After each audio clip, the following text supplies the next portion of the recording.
Good morning. Opening arts വിത്ത് മൈഫിന്റെ ഒരു പുതിയ session ആരംഭിക്കുകയാണ്. ഞങ്ങളുടെ റിസർച്ച് ഹെഡ് സൂരജ് സാർ ആണ് കൂടെ ഉള്ളത്. Good morning sir. Happy morning Jasmine.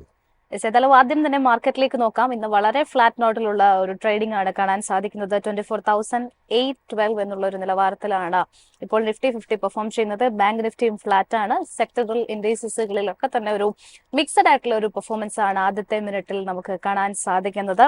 ഏതായാലും ഈ ഒരു മാസത്തിലെ അവസാന ട്രേഡിംഗ് ഡേ ആണ്. അടുത്ത ഒരു മാസം നോക്കുന്ന സമയത്ത് ഇപ്പോൾ പ്രധാനമായിട്ടും നമുക്ക് പറയാനുള്ളത് കാലവർഷം കനക്കുന്നു. മറ്റു പ്രധാനപ്പെട്ട ജില്ലകളിൽ കൂടുതൽ ജില്ലകളിലേക്ക് റെഡ് അലേർട്ട് വരികയാണ്. അതിനപ്പുറത്തേക്ക് നമ്മൾ ജൂൺ മാസത്തിലേക്ക് എടുക്കുന്ന സമയത്ത് സ്കൂൾസ് ഓപ്പൺ ചെയ്യുന്ന ഒരു ടൈം ആകുന്നു. ആ നിലയിൽ ഒരുപാട് കമ്പനികൾക്ക് സെയിൽസ് നടക്കുന്ന ഒരു കാലം കൂടിയാണ്. സോ ഇനി മുന്നോട്ട് നമ്മൾ ഏതൊക്കെ കാര്യങ്ങളിലായിരിക്കണം സാർ കോൺസെൻട്രേറ്റ് ചെയ്യേണ്ടത്?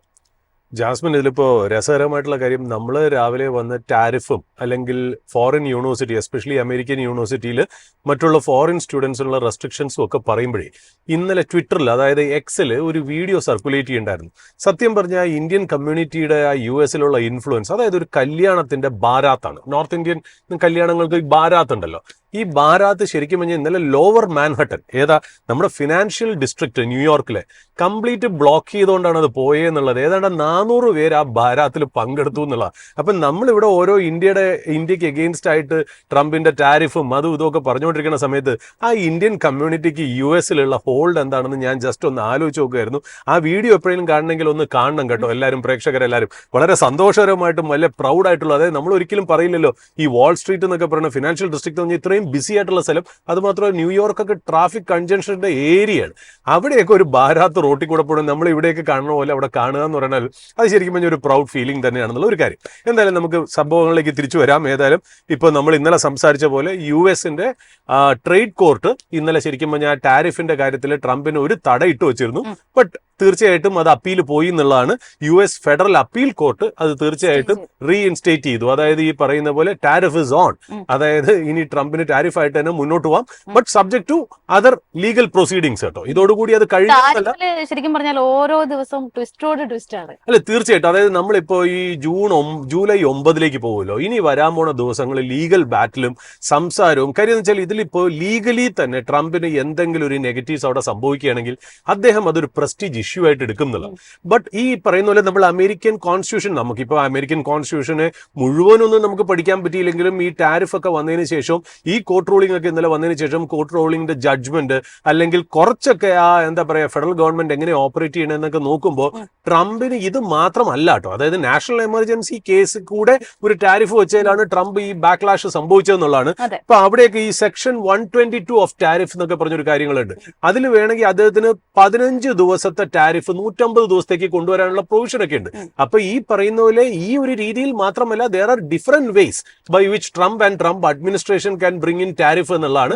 But even then the tariff is here to stay. അതാണ് നമുക്കിപ്പോൾ മനസ്സിലായെന്നുള്ള. ഇപ്പൊ ഇന്ത്യയുടെ ഭാഗത്ത് നിന്ന് നമ്മുടെ കോമേഴ്സ് മിനിസ്റ്ററിന്റെ അടുത്തും മറ്റുള്ള കോമേഴ്സ് മിനിസ്ട്രി ഒഫീഷ്യൽസും ഒക്കെ സംസാരിക്കുമ്പോൾ അവർ പറയുന്നത് വെച്ചാൽ ഈ കോർട്ട് ഓർഡർ ഒന്നും ഞങ്ങളെ ബാധിക്കുന്ന കാര്യമല്ല, അതൊക്കെ US-ന്റെ ഇന്റേണൽ കാര്യങ്ങളാണ്.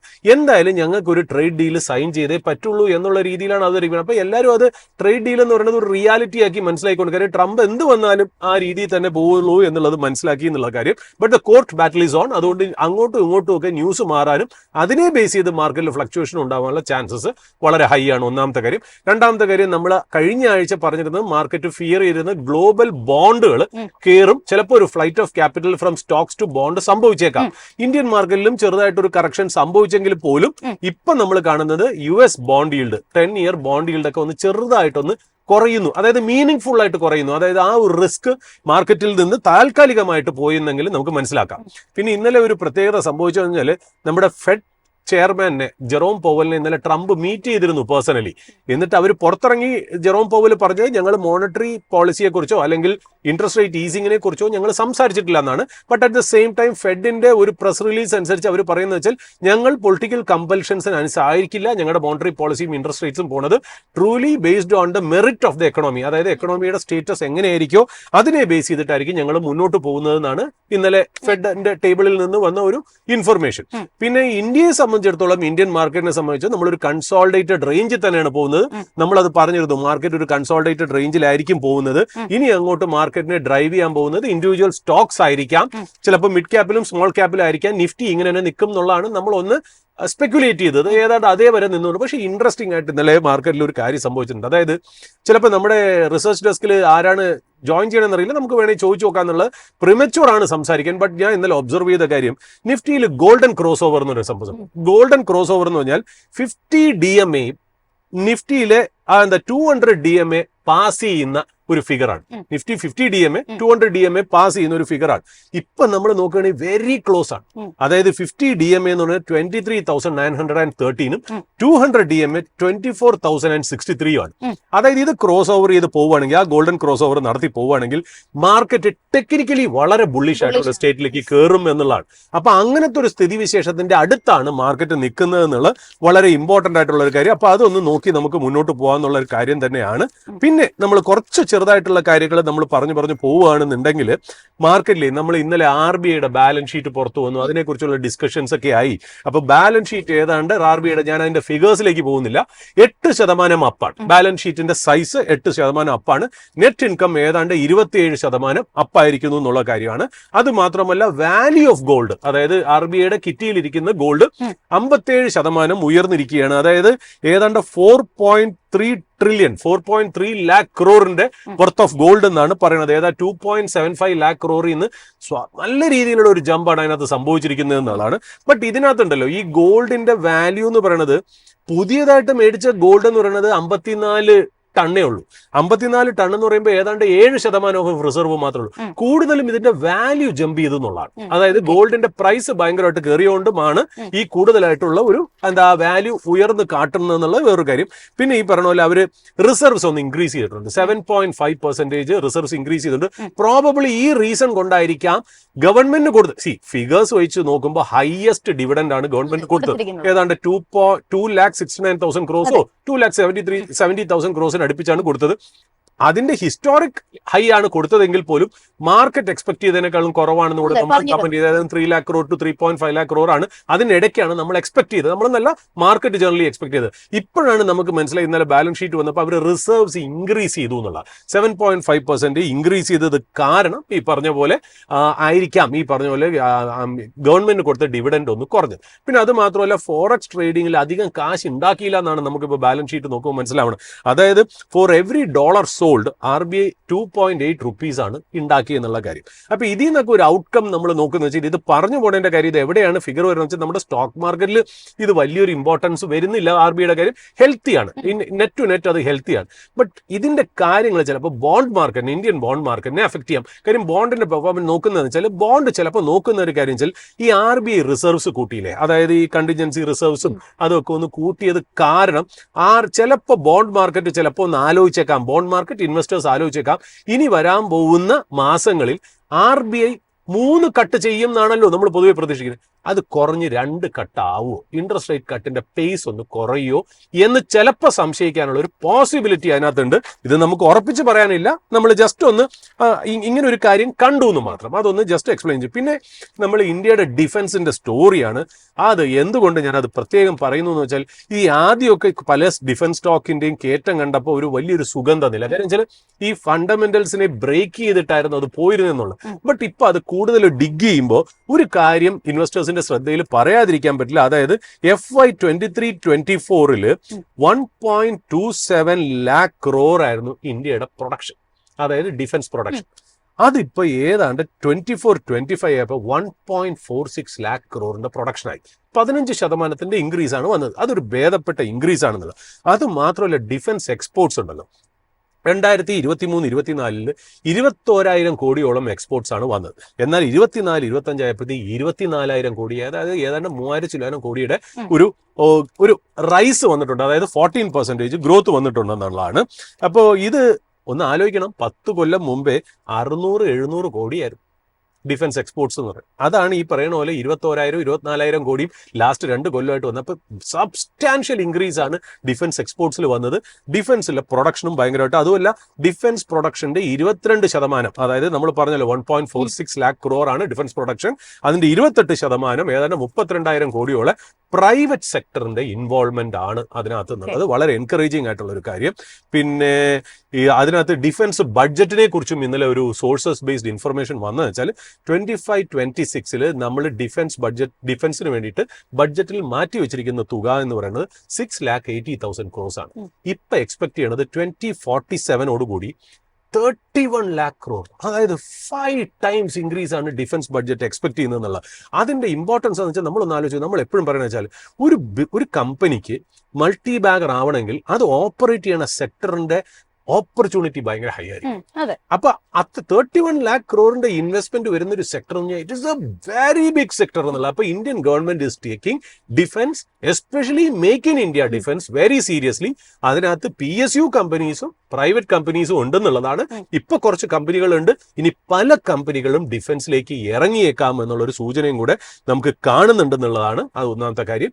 പിന്നെ നമുക്ക് ജസ്റ്റ് ഇതിനു മുമ്പേ നമുക്കൊരു എന്താ പറയുക ഇൻട്രോ എന്നുള്ള രീതിയിൽ പറഞ്ഞു വെക്കേണ്ടത്, നമ്മൾ ഈ ആഴ്ചയായിട്ട് 2 സ്റ്റോക്കുകൾ നമ്മൾ മെൻഷൻ ചെയ്തത് ഒന്ന് അഡാനി പോർട്ടിന്റെ 5,000 crore എന്താ NCD നോൺ കൺവേർട്ടബിൾ ഡിബഞ്ചേഴ്സിന്റെ കാര്യവും പറഞ്ഞു, നമ്മൾ LICയുടെ ഹോൾഡിങ്ങിന്റെ കാര്യവും പറഞ്ഞു. അത് രണ്ടും കൂടെ ചേർന്ന് 5,000 കോടി NCD ഫുള്ളി സബ്സ്ക്രൈബ് ചെയ്തത് LIC തന്നെയാണ് എന്നുള്ള ഒരു ഇൻഫർമേഷനും കൂടെ പുറത്തു വന്നിരിക്കണമെന്നുള്ളതാണ്. നമ്മൾ പറഞ്ഞ ആ കാര്യങ്ങളൊക്കെ തന്നെ ഒരു സർപ്രൈസ് ആയിട്ട് അവിടെ കിടന്നെങ്കിലും അത് രണ്ടും ഒരുമിച്ച് ആക്ട് ചെയ്യണത് വളരെ കോയിൻസിഡന്റ് ആയിപ്പോയി എന്നുള്ളത് എന്താ പറയുക ഇമ്പോർട്ടന്റ് ആയിട്ടുള്ള ഒരു കാര്യം തന്നെയാണ്.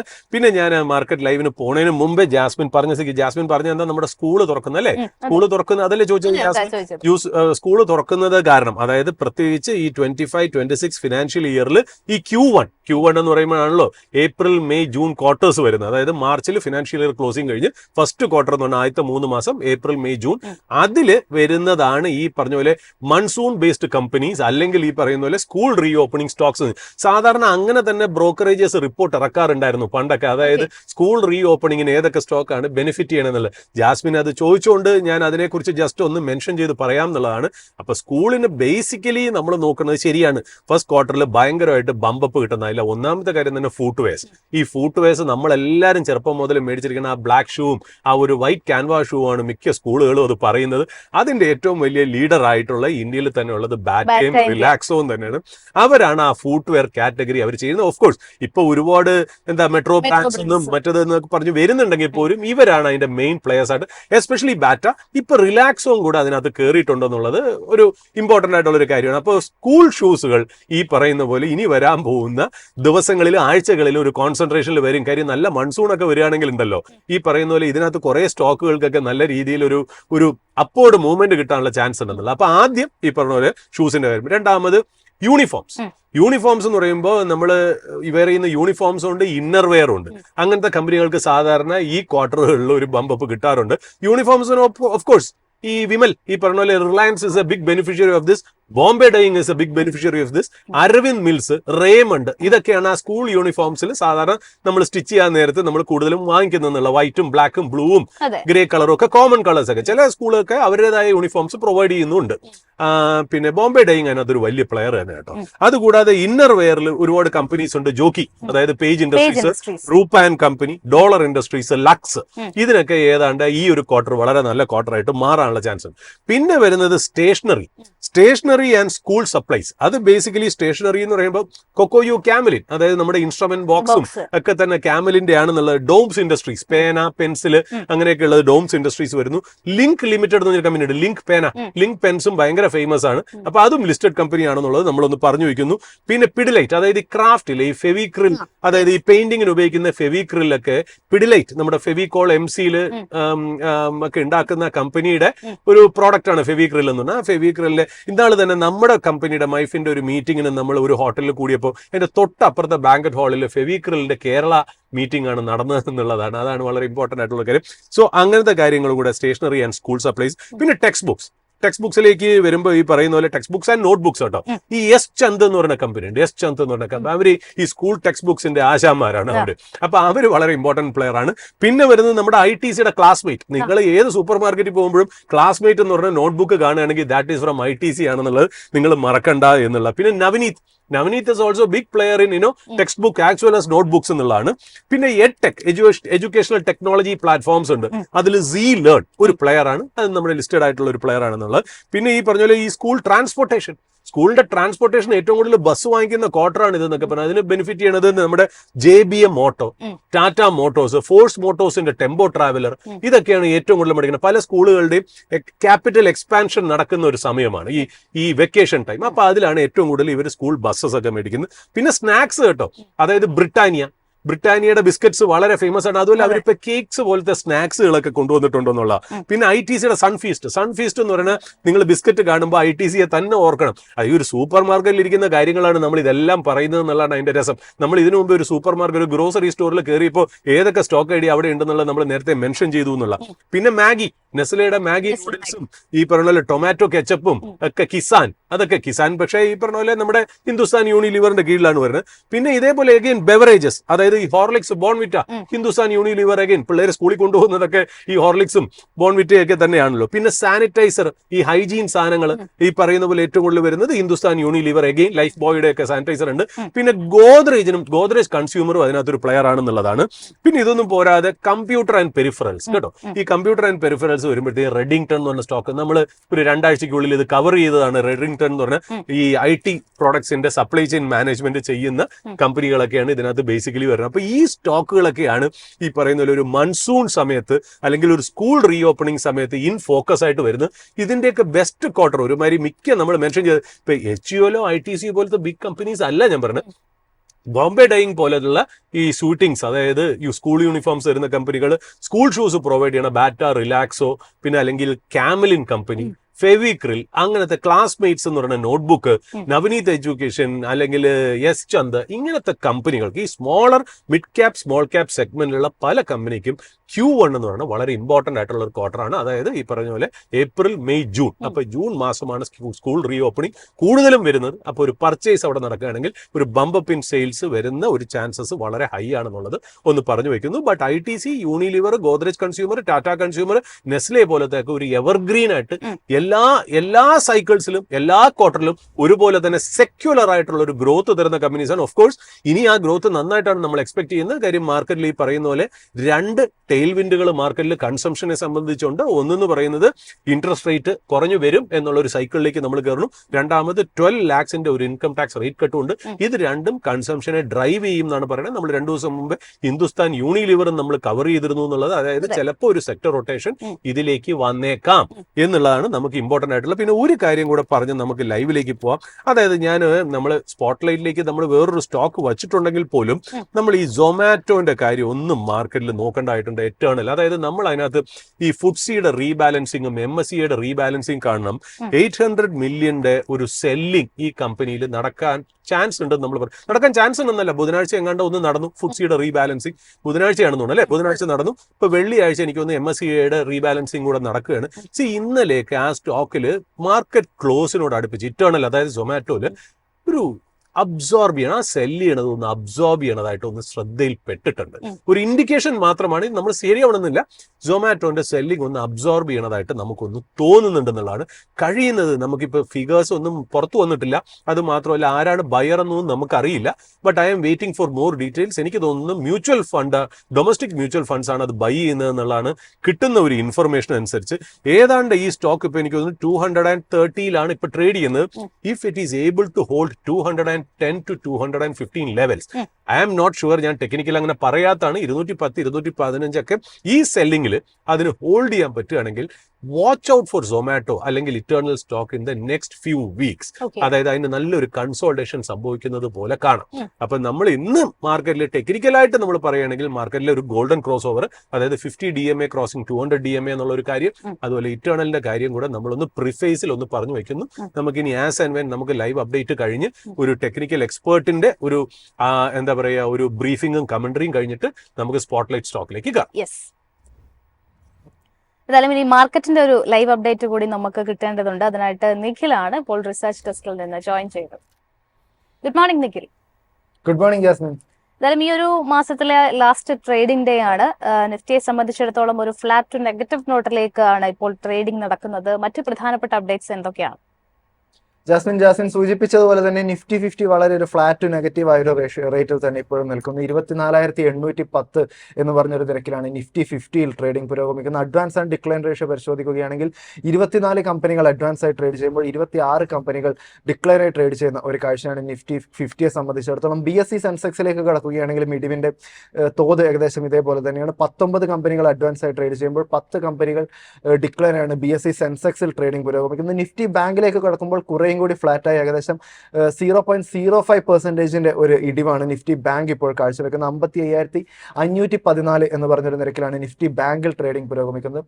4 കമ്പനികൾ മാത്രം, ബാങ്കിങ് കമ്പനികൾ മാത്രം അഡ്വാൻസ് ആയി ട്രേഡ് ചെയ്തുകൊണ്ടിരിക്കുമ്പോൾ നിലവിൽ 7 കമ്പനികൾ നിലവിൽ ഡിക്ലൈൻ ആയി ട്രേഡ് ചെയ്യുന്ന ഒരു കാഴ്ചയാണ് നിഫ്റ്റി ബാങ്കിനെ സംബന്ധിച്ചിടത്തോളം കാണാൻ സാധിക്കുന്നത്.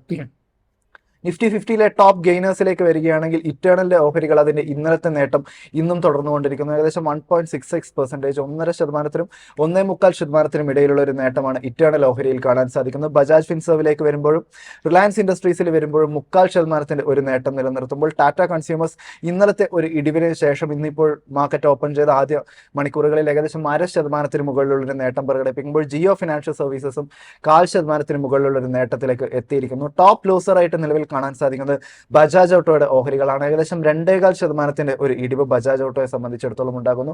കമ്പനിയെ സംബന്ധിച്ചിടത്തോളം കമ്പനിയുടെ 4ാം പാദഫലവും മറ്റുമൊക്കെ ഇന്നാണ് മാർക്കറ്റിൽ ലഭ്യമായത്. പ്രതീക്ഷിച്ച രീതിയിലുള്ള ഒരു പെർഫോമൻസ് ബജാജ് ഓട്ടോയ്ക്ക് കാഴ്ചവെക്കാൻ വേണ്ടി സാധിച്ചിട്ടില്ല. കൂടാതെ ബ്രോക്കറേജ് ഔട്ട്ലുക്ക് നോക്കുകയാണെങ്കിൽ അത്ര മികച്ചൊരു പെർഫോമൻസ് ബജാജിന് നിലവിൽ പല ബ്രോക്കറേജുകളും ഇപ്പോൾ കൽപ്പിക്കുന്നില്ല എന്നൊരു സാഹചര്യത്തിൽ നിലവിൽ 2.25% ഒരു ഇടിവാണ് ബജാജ് ഓട്ടോ ഇപ്പോൾ പ്രകടമാക്കുന്നത്. ബജാജ് ഓട്ടോയെ സംബന്ധിച്ചിടത്തോളം നിലവിൽ ജെഫ്രീസ് നൽകിയിരിക്കുന്ന ഒരു ബ്രോക്കറേജ് റിപ്പോർട്ടാണ് നമുക്ക് ആദ്യം തന്നെ പങ്കുവയ്ക്കാനായിട്ടുള്ളത്. കമ്പനിക്ക് ഇപ്പോൾ ഒരു ഹോൾഡ് റേറ്റിംഗ് ആണ് അവരിപ്പോൾ നൽകിയിരിക്കുന്നത്. ടാർഗറ്റ് പ്രൈസ് ആയിട്ട് പറയുന്നത് 8,000 രൂപയാണ് ടാർഗറ്റ് പ്രൈസ് ആയിട്ട് പറയുന്നത്. കമ്പനിയുടെ 4ാം പാദത്തിലേക്ക് കടക്കുകയാണെങ്കിൽ ബിഡ് ആയാലും പ്രോഫിറ്റ് ആഫ്റ്റർ ടാക്സ് ആയാലും ഏകദേശം 6% മറ്റുമൊക്കെ ഒരു വളർച്ചയാണ് കാഴ്ചവെച്ചിട്ടുള്ളത്. എങ്കിൽ കൂടിയും എസ്റ്റിമേറ്റിനോട് ചേർന്ന് വെക്കുന്ന രീതിയിലുള്ള പെർഫോമൻസ് കമ്പനിക്ക് കാഴ്ചവെക്കാൻ സാധിച്ചിട്ടില്ല. കൂടാതെ കമ്പനിയുടെ ബിസിനസ് പരിശോധിക്കുകയാണെങ്കിൽ എക്സ്പോർട്ട് ബിസിനസ് വളരെ പോസിറ്റീവായി തന്നെ നിൽക്കുന്നു എന്നൊരു കാര്യമാണ് ഇപ്പോൾ ജെഫ്രീസ് ചൂണ്ടിക്കാണിക്കുന്നതെങ്കിലും കമ്പനിയുടെ ഡൊമസ്റ്റിക് ബിസിനസ്സിലേക്ക് കടക്കുകയാണെങ്കിൽ 2 വീലേഴ്സിൽ കമ്പനി ചില ചാലഞ്ചസ് നേരിടാനുള്ള ഒരു സാധ്യത ഡൊമസ്റ്റിക് ബിസിനസ്സിലുണ്ട്. കൂടാതെ കമ്പനിയുടെ EV ഫ്രാഞ്ചൈസി വളർന്നുകൊണ്ടിരിക്കുന്നത് ബജാജിനെ സംബന്ധിച്ചിടത്തോളം ഒരു പോസിറ്റീവ് ആയിട്ടുള്ള ഒരു കാര്യമാണ്. എങ്കിൽ കൂടിയും 2 വീലേഴ്സ് ഇൻഡസ്ട്രി പരിശോധിക്കുമ്പോൾ മാർക്കറ്റ് ഷെയർ കമ്പനിക്ക് കുറഞ്ഞു വരുന്നു എന്നുള്ളത് ബജാജിനെ സംബന്ധിച്ചിടത്തോളം ഒരു തിരിച്ചടിയായി തന്നെ കാണണം എന്നൊരു കാര്യം ജെഫ്രീസ് ഇപ്പോൾ ചൂണ്ടിക്കാണിച്ചിരിക്കുന്നു. കമ്പനിയുടെ വോളിയം മറ്റുമൊക്കെ കടക്കുകയാണെങ്കിൽ കമ്പനിയുടെ എക്സ്പോർട്ട് വോളിയത്തിൽ കമ്പനിക്ക് മികച്ച ഒരു പെർഫോമൻസ് കാഴ്ചവെക്കാൻ വേണ്ടി സാധിച്ചിരിക്കുന്നു. കമ്പനിയുടെ ഒരു EPS CAGR ആയിട്ട് 2025-28 കാലഘട്ടത്തിൽ നിലവിൽ 13% പറഞ്ഞിരിക്കുന്നത്. PE കടക്കുകയാണെങ്കിൽ 26 എന്ന് പറഞ്ഞൊരു PE കമ്പനി എത്തും എന്നൊരു കാര്യമാണ് നിലവിൽ ഇപ്പോൾ ജെഫ്രീസ് ചൂണ്ടിക്കാണിച്ചിരിക്കുന്നത്. ജെഫ്രീസ് പറയുന്നത് ഈ ഒരു PE എന്ന് പറയുന്നത് കമ്പനി മികച്ച രീതിയിലുള്ള ഒരു പെർഫോമൻസ് കാഴ്ചവെക്കാൻ സാധിക്കാത്ത ഒരു സാഹചര്യം ഉണ്ടാവുകയാണെങ്കിൽ 26 PE എന്ന് പറയുന്നത് ഒരിക്കലും ഒരു ചീപ്പായിട്ടുള്ള ഒരു PE ആയിരിക്കില്ല എന്നൊരു കാര്യമാണ് നിലവിൽ ഇപ്പോൾ ബജാജ് ഓട്ടോയെ സംബന്ധിച്ചിടത്തോളം ജെഫ്രീസ് ഇപ്പോൾ ചൂണ്ടിക്കാണിച്ചിരിക്കുന്നത്. എങ്കിലും ബേൺസ്റ്റൈൻ്റെ വ്യൂയിലേക്ക് കടക്കുകയാണെങ്കിൽ ബേൺസ്റ്റൈൻ നിലവിൽ ഒരു ഔട്ട് പെർഫോമൻസ് വ്യൂ ആണ് നിലവിൽ നൽകിയിരിക്കുന്നത്. ബേൺസ്റ്റൈൻ ഇപ്പോൾ വളരെ പോസിറ്റീവായിട്ട് എടുത്തു പറയുന്നത് കമ്പനിയുടെ എക്സ്പോർട്ട് ബിസിനസ്സിൽ ഉണ്ടായിരിക്കുന്ന ഒരു വളർച്ചയാണ്. അതായത് എക്സ്പോർട്ട് ബിസിനസ് സംബന്ധിക്കുകയാണെങ്കിൽ കമ്പനിയുടെ പ്രധാനപ്പെട്ട ബിസിനസ്സുകൾ ലാറ്റിൻ അമേരിക്ക, ആഫ്രിക്കൻ രാജ്യങ്ങളിലേക്ക് ആണ് എന്നുള്ളത്. അമേരിക്കയിലും മറ്റുമൊക്കെ വരുന്ന താരിഫ് ട്രേഡ് പ്രശ്നങ്ങളിലേക്ക് ബജാജ് ഒരു കാരണവശാലും അതിൽ ഇടപെടാതെ ഇരിക്കാനുള്ള ഒരു മികച്ചൊരു പോസിറ്റീവായിട്ടുള്ള ഒരു കാര്യം ബജാജിനുണ്ടെന്നും കൂടാതെ കമ്പനിയെ സംബന്ധിച്ച ഒരു മികച്ച ഒരു ഓപ്പറേറ്റിംഗ് എൻവയറോൺമെന്റ് ഇല്ലെങ്കിൽ പോലും കമ്പനിയുടെ പ്രോഫിറ്റ് മാർജിനും മറ്റുമൊക്കെ മാർജിൻസ് മെയിൻറ്റെയിൻ ചെയ്യാൻ കമ്പനിക്ക് സാധിക്കുന്നു എന്നുള്ളതും ഒരു പോസിറ്റീവ് ആയിട്ടുള്ള ഒരു കാര്യമായിട്ട് നിലവിൽ ഇപ്പോൾ ബേൺസ്റ്റൈൻ ചൂണ്ടിക്കാണിക്കുന്നു. കൂടാതെ കമ്പനിയുടെ 4ാം പാദത്തിലെ പെർഫോമൻസ് വെച്ച് നോക്കുമ്പോൾ മാർജിൻസ് മികച്ച രീതിയിൽ പെർഫോം ചെയ്യുന്നു. KTM എക്സ്പോർട്ട് എന്ന് വെച്ച് നോക്കുമ്പോൾ സസ്പെൻഷൻ്റെയും മറ്റുമൊക്കെ എക്സ്പോർട്ടും വെച്ച് നോക്കുമ്പോൾ മികച്ച രീതിയിലുള്ള ഒരു പെർഫോമൻസും കാഴ്ചവെക്കാൻ ബജാജിന് സാധിച്ചു എന്നൊരു കാര്യം കൂടിയാണ് നിലവിൽ ഇപ്പോൾ ബേൺസ്റ്റൈൻ ചൂണ്ടിക്കാണിക്കുന്നത്. മറ്റ് ഓഹരികളിലേക്ക് കടക്കുകയാണെങ്കിൽ നിലവിൽ ഹിൻഡാൽകോ ഇൻഡസ്ട്രീസിൽ ഏകദേശം 2% ഇടിവും ടെക് മഹീന്ദ്ര 1.25% മുകളിലുള്ള ഒരു ഇടിവും പ്രകടിപ്പിക്കുമ്പോൾ IT കമ്പനി ആയിട്ടുള്ള ഇൻഫോസിസ് 1.5%, ഇൻഡസ്ഇൻഡ് ബാങ്ക് ഇപ്പോൾ 1% ഒരു ഇടിവാണ് ഇപ്പോൾ പ്രകടിപ്പിക്കുന്നത്. ഇന്നലത്തെ ഒരു ട്രേഡിംഗ് എടുക്കുകയാണെങ്കിൽ ഇൻഡസ്ഇൻഡ് ബാങ്കിന്റെ ഭാഗത്ത് നിന്ന് അവരുടെ ടോപ്പ് മാനേജ്മെന്റിനെ സെബി വിലക്കിയതും മറ്റുമൊക്കെ തുടർന്നുള്ള വാർത്തകളെ തുടർന്ന് ഇൻഡസ്ഇൻഡ് ബാങ്ക് തുടരെ ഒരു നേട്ടത്തിലായിരുന്നു ഇന്നലെ ട്രേഡിംഗ് ചെയ്തത്. നിലവിലെ മാർക്കറ്റ് പരിശോധിക്കുമ്പോൾ ഏകദേശം 1% മുകളിലുള്ള ഒരു ഇടിവ് നിലവിൽ ഇൻഡസ്ഇൻഡ് ബാങ്കിന്റെ ഭാഗത്ത് നിന്നും ഉണ്ടാകുന്നു. നിഫ്റ്റി ബാങ്കിലേക്ക് കടക്കുകയാണെങ്കിൽ നിലവിൽ വളരെ ഫ്ലാറ്റായി നിൽക്കുന്ന ഒരു നിഫ്റ്റി ബാങ്ക് സൂചികയാണ് കാണാൻ വേണ്ടി സാധിക്കുന്നത്.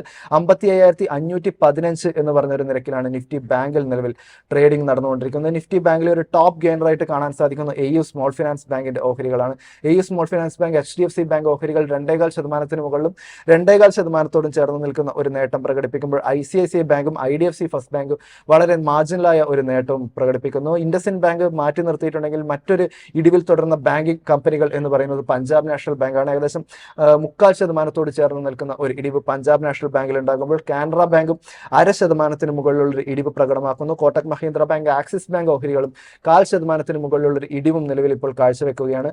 സെക്ടേഴ്സിന്റെ ഒരു പെർഫോമൻസിലേക്ക് പോവുകയാണെങ്കിൽ ഭൂരിഭാഗം എല്ലാ സെക്ടറുകളും നിലവിൽ ഇടിവിൽ തുടർന്നു. നിഫ്റ്റി എനർജി ഏകദേശം 0.5% ഉള്ളൊരു നേട്ടവും നിഫ്റ്റി ഇൻഫ്രാസ്ട്രക്ചറിൽ മാർജിനലായ ഒരു നേട്ടവും മാറ്റി നിർത്തിയിട്ടുണ്ടെങ്കിൽ നിഫ്റ്റി ഓട്ടോ അടക്കമുള്ള സൂചികകൾ ഇപ്പോൾ 0.5% മുകളിലേക്ക് പോകുന്നു. നിഫ്റ്റി IT പരിശോധിക്കുകയാണെങ്കിൽ ഏകദേശം 1% മുകളിലുള്ളൊരു ഇടിവ് നിഫ്റ്റി IT-യിലും പ്രകടമാകുന്നു. അടുത്തത് നിഫ്റ്റി എനർജിയിലേക്ക് കടക്കുകയാണെങ്കിൽ നിഫ്റ്റി എനർജിയിൽ നിലവിൽ ഏകദേശം 0.5% നേട്ടത്തോടു കൂടി 36,165 എന്ന് പറഞ്ഞൊരു നിരക്കിലാണ് നിഫ്റ്റി എനർജിയിൽ ട്രേഡിംഗ് പുരോഗമിച്ചുകൊണ്ടിരിക്കുന്നത്. നിഫ്റ്റി എനർജിയിൽ നിന്ന് സുസ്ലോൺ എനർജിയുടെ ഭാഗത്ത് നിന്ന് വളരെ മികച്ച പെർഫോമൻസ് ഉണ്ടാക്കുന്നത്. അതായത് വളരെ മികച്ച ഒരു 4ാം പാദഫലം കമ്പനിക്ക് പ്രകടിപ്പിക്കാൻ വേണ്ടി സാധിച്ചു. ഏകദേശം 300% മുകളിലുള്ള ഒരു ലാഭത്തിൽ ഒരു വർധനവ് കമ്പനിക്ക് ഉണ്ടായിരിക്കുന്നു. നിലവിലെ ഓഹരി പരിശോധിക്കുകയാണെങ്കിൽ 10.25% മുകളിലുള്ളൊരു നേട്ടം കാഴ്ചവെച്ചുകൊണ്ട് നിഫ്റ്റി എനർജി സൂചികയെ തന്നെ സുസ്ലോൺ മുന്നോട്ട് നയിക്കുന്ന ഒരു കാഴ്ചയാണ് കാണാൻ സാധിക്കുന്നത്. ഷിൻലർ ഇലക്ട്രിക്സിലേക്ക് കടക്കുകയാണെങ്കിൽ 1.25%, ഐനോക്സ് വിൻഡ് 1.25% ഒരു നേട്ടവും രേഖപ്പെടുത്തുമ്പോൾ ഏജിസ് ലോജിസ്റ്റിക്സ് 1.5% ഒരു നേട്ടത്തിലേക്ക് നിലവിൽ കടന്നിരിക്കുന്നു. SGVN മറ്റുമൊക്കെ ഓഹരികളിലേക്ക് പരിശോധിക്കുകയാണെങ്കിൽ നിലവിൽ 4% ഒരു ഇടിവ് SGBN പ്രകടിപ്പിക്കുമ്പോൾ ഓയിൽ ഇന്ത്യ 2%, ഇന്ദ്രപ്രസ്ഥ ഗ്യാസിന്റെ ഓഹരികൾ 2% മുകളിലും മഹാനഗർ ഗ്യാസിന്റെ ഓഹരികൾ ഏകദേശം 2.5% ചേർന്ന് നിൽക്കുന്ന ഒരു ഇടിവും നിഫ്റ്റി എനർജി സൂചികയിൽ നിന്ന് പ്രകടമാക്കുന്നു. നിഫ്റ്റി റിയൽറ്റിയിലേക്ക് കടക്കുകയാണെങ്കിൽ നിലവിൽ ഏകദേശം 0.5% മുകളിലുള്ള ഒരു ഇടിവാണ് നിഫ്റ്റി റിയൽറ്റി സൂചിക ഇപ്പോൾ കാഴ്ചവെക്കുന്നത്. 950 എന്ന് പറഞ്ഞ ഒരു നിരക്കിലാണ് ട്രേഡിംഗ് പുരോഗമിച്ചുകൊണ്ടിരിക്കുന്നത്. നിലവിൽ ശോഭയുടെ ഓഹരികൾ തന്നെയാണ് നിഫ്റ്റി റിയൽറ്റിയുടെ ഒരു ഇടിവ് ഈ ഒരു തോതിലേക്കെങ്കിലും കുറച്ചു നിർത്തുന്നത് എന്ന് തന്നെ പറയേണ്ടി വരും. ശോഭയെ സംബന്ധിച്ചിടത്തോളം വളരെ മികച്ച പെർഫോമൻസ് ശോഭ ഓഹരികളുടെ ഭാഗത്തു നിന്നും 4ാം പാദത്തിൽ ഉണ്ടായിരിക്കുന്നു. വളരെ മികച്ച ഒരു പെർഫോമൻസ് തന്നെ ഉണ്ടായിരുന്നു. നിലവിൽ ശോഭയുടെ ഓഹരികൾ പരിശോധിക്കുമ്പോൾ 4% ഒരു നേട്ടം ശോഭ ഓഹരികൾ കാഴ്ചവെക്കുന്നത് മാറ്റി നിർത്തിയിട്ടുണ്ട്. DLF-ലും ഒരു മാർജിനലായ ഒരു നേട്ടം മാറ്റി നിർത്തുകയാണെങ്കിൽ മറ്റ് റിയൽറ്റി കമ്പനികളൊക്കെ നിലവിൽ ഇടിവിൽ തുടർന്ന ഒരു കാഴ്ച. ഫീനക്സ് മിൽസ് പരിശോധിക്കുകയാണെങ്കിൽ 2.5%-ഓളമുള്ളൊരു ഇടിവും ബ്രിഗേഡ് എന്റർപ്രൈസസും 2.25% മുകളിലും മാക്രോടെക് 1.25%-ഓളം ഗോദ്രേജ് പ്രോപ്പർട്ടീസ് ഓൾമോസ്റ്റ് 1% ഒരു ഇടിവും നിലവിൽ പ്രകടമാക്കുന്നു. ഒബ്രോയ് റിയൽറ്റി, പ്രസ്റ്റീജ് എസ്റ്റേറ്റ്സ് ഓഹരികളിലേക്ക് കടക്കുകയാണെങ്കിലും 0.5% മുകളിലുള്ളൊരു ഇടിവ് തന്നെയാണ് മാർക്കറ്റിൽ കാണാൻ സാധിക്കുന്നത്. നിഫ്റ്റി IT ആണ് ഈ മണിക്കൂറിൽ ഏറ്റവും കൂടുതൽ സമ്മർദ്ദം നേരിട്ടുകൊണ്ടിരിക്കുന്നത്. ഏകദേശം 1%-ഓട് ചേർന്ന് നിൽക്കുന്ന ഇടിവോടുകൂടി 37,398 എന്ന് പറഞ്ഞൊരു നിരക്കിലാണ് നിഫ്റ്റി IT-യിൽ ട്രേഡിംഗ് പുരോഗമിച്ചുകൊണ്ടിരിക്കുന്നത്. നിഫ്റ്റി IT-യിലെ ഓഹരികൾ പരിശോധിക്കുകയാണെങ്കിൽ നിലവിൽ എല്ലാ ഓഹരികളും ഇപ്പോൾ ഇടിവിൽ ട്രേഡ് ചെയ്തുകൊണ്ടിരിക്കുന്നു. ഗെയിനറായിട്ട് പറയാൻ വേണ്ടിയിട്ട് ഒരു IT കമ്പനി പോലും നിലവിൽ കാണാൻ സാധിക്കുന്നതല്ല. ഇൻഫോസിസ്, ടെക് മഹീന്ദ്ര ഓഹരികൾ പരിശോധിക്കുകയാണെങ്കിൽ ഇൻഫോസിസ് 1.5% മുകളിലും ടെക് മഹീന്ദ്ര ഓഹരികൾ 2%-ഓളം ഇടിയുമ്പോൾ കൊഫോർജിന്റെ ഓഹരികളും ഏകദേശം 1.25% മുകളിലും എംഫോസിസ് ഓഹരികൾ 0.25% ഒരു ഇടിവും LTM മൈൻട്രിയുടെ ഓഹരികൾ 1% ഒരു ഇടിവും നിലവിൽ പ്രകടമാക്കുന്നു. നിഫ്റ്റി മെറ്റലിലേക്ക് കടക്കുകയാണെങ്കിലും ഏകദേശം 1% മുകളിലുള്ള ഒരു വലിയൊരു ഇടിവ് ഏകദേശം 1.25%-ഓട് ചേർന്ന് നിൽക്കുന്ന ഒരു ഇടിവ് തന്നെയാണ് നിഫ്റ്റി മെറ്റലിൽ കാണാൻ വേണ്ടി സാധിക്കുന്നത്. 9,237 എന്ന് പറഞ്ഞൊരു നിരക്കിലാണ് നിഫ്റ്റി മെറ്റലിൽ ട്രേഡിംഗ് പുരോഗമിക്കുന്നത്. നിഫ്റ്റി മെറ്റലിൽ നിന്ന് നിലവിൽ ജിൻഡാൽ സ്റ്റീൽ ആൻഡ് പവറിൽ വളരെ മാർജിനലായ ഒരു നേട്ടം മാറ്റി നിർത്തിയിട്ടുണ്ടെങ്കിൽ ബാക്കി കമ്പനികളൊക്കെ തന്നെ വലിയ ഇടിവിലേക്ക് പോകുന്നു. ഹിൻഡാൽക്കോ 2% മുകളിലും രത്നാമണി മെറ്റൽസ് ട്യൂബ് ലിമിറ്റഡിന്റെ ഓഹരികൾ 1.25%-ഓളമുള്ള ഒരു ഇടിവും ജിൻഡാൽ സ്റ്റെയിൻലെസ് ഏകദേശം 1.5% മുകളിലുള്ള ഒരു ഇടിവും നിലവിൽ പ്രകടമാക്കിക്കൊണ്ടിരിക്കുകയാണ്. അടുത്തതായിട്ട് നമുക്ക് പങ്കുവയ്ക്കാനായിട്ടുള്ളത് സംവേദന മദേഴ്സന്റെ ഓഹരികളിൽ ഒരു ബൈ റേറ്റിംഗ് നൽകിയിരിക്കുകയാണ്. നിലവിൽ നൊമൂറ ടാർഗറ്റ് പ്രൈസ് ആയിട്ട് 170 രൂപയാണ് നിലവിൽ പറഞ്ഞിരിക്കുന്നത്.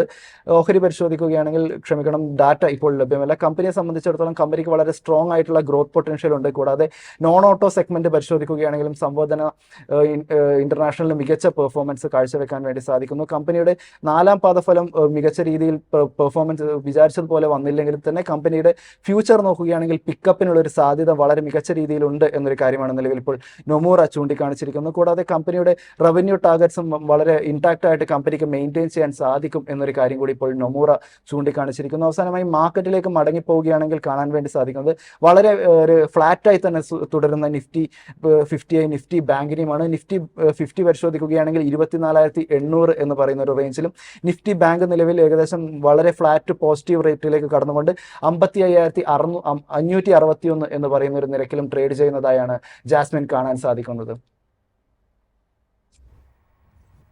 ഓക്കെ, നിഖിലാണ് ഇപ്പോൾ മാർക്കറ്റിന്റെ അപ്ഡേറ്റ്സ് നൽകിയത്.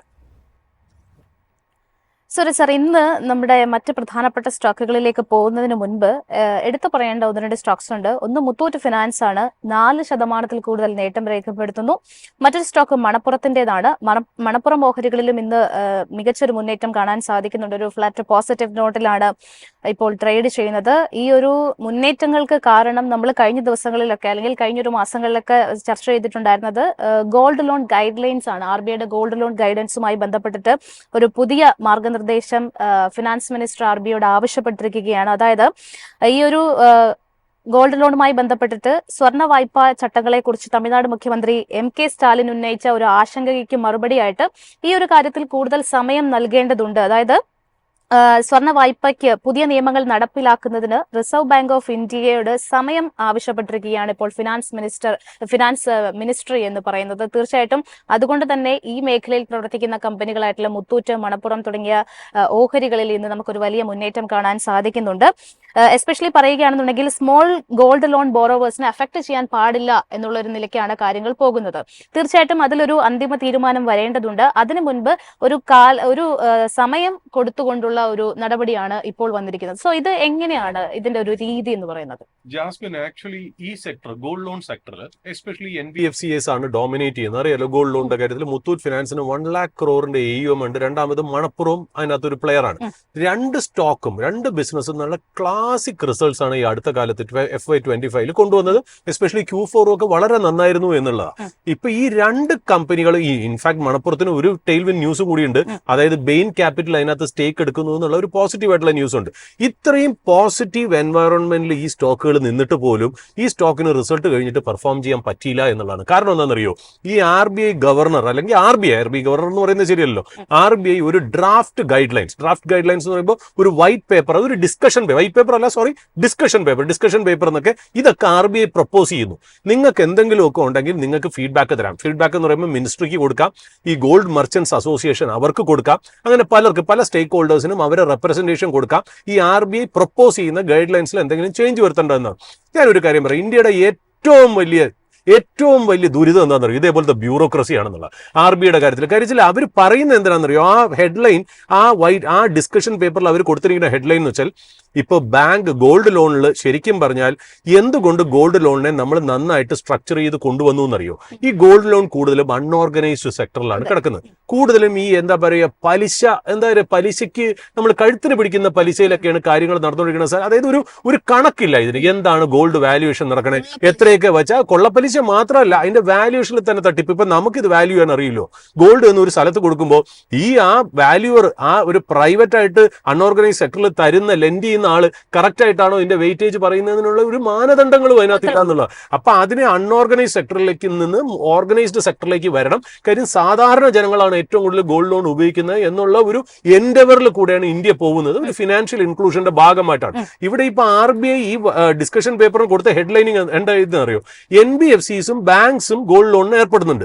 അവർ തമ്മിൽ ഒരു ലെവൽ പ്ലേയിങ് ഫീൽഡ് ഉണ്ടാക്കാൻ വേണ്ടിയിട്ടാണ് ഞങ്ങൾ ഈ റെഗുലേഷൻസ് പ്രപ്പോസ് ചെയ്യണമെന്നുള്ള. അത് വായിച്ചു കഴിഞ്ഞാൽ അതേ അല്ല. അതായത് സാധാരണക്കാരുടെ തലയ്ക്ക് എങ്ങനെ അടിക്കാം എന്നുള്ള രീതിയിലാണ് അവർ ഇൻഫർമേഷൻ കംപ്ലീറ്റ് കൊടുത്തേക്കുന്നത്. അതായത് നിങ്ങൾ കൊടുക്കുന്ന ഗോൾഡ് ലോൺ, പിന്നെ അത് കഴിഞ്ഞ് നമ്മൾ സാധാരണ അതിന്റെ കാലാവധി കഴിയുമ്പോൾ ഗോൾഡ് കയറുകയാണെങ്കിൽ നമ്മൾ റീപ്ലഡ് ചെയ്യുമല്ലോ.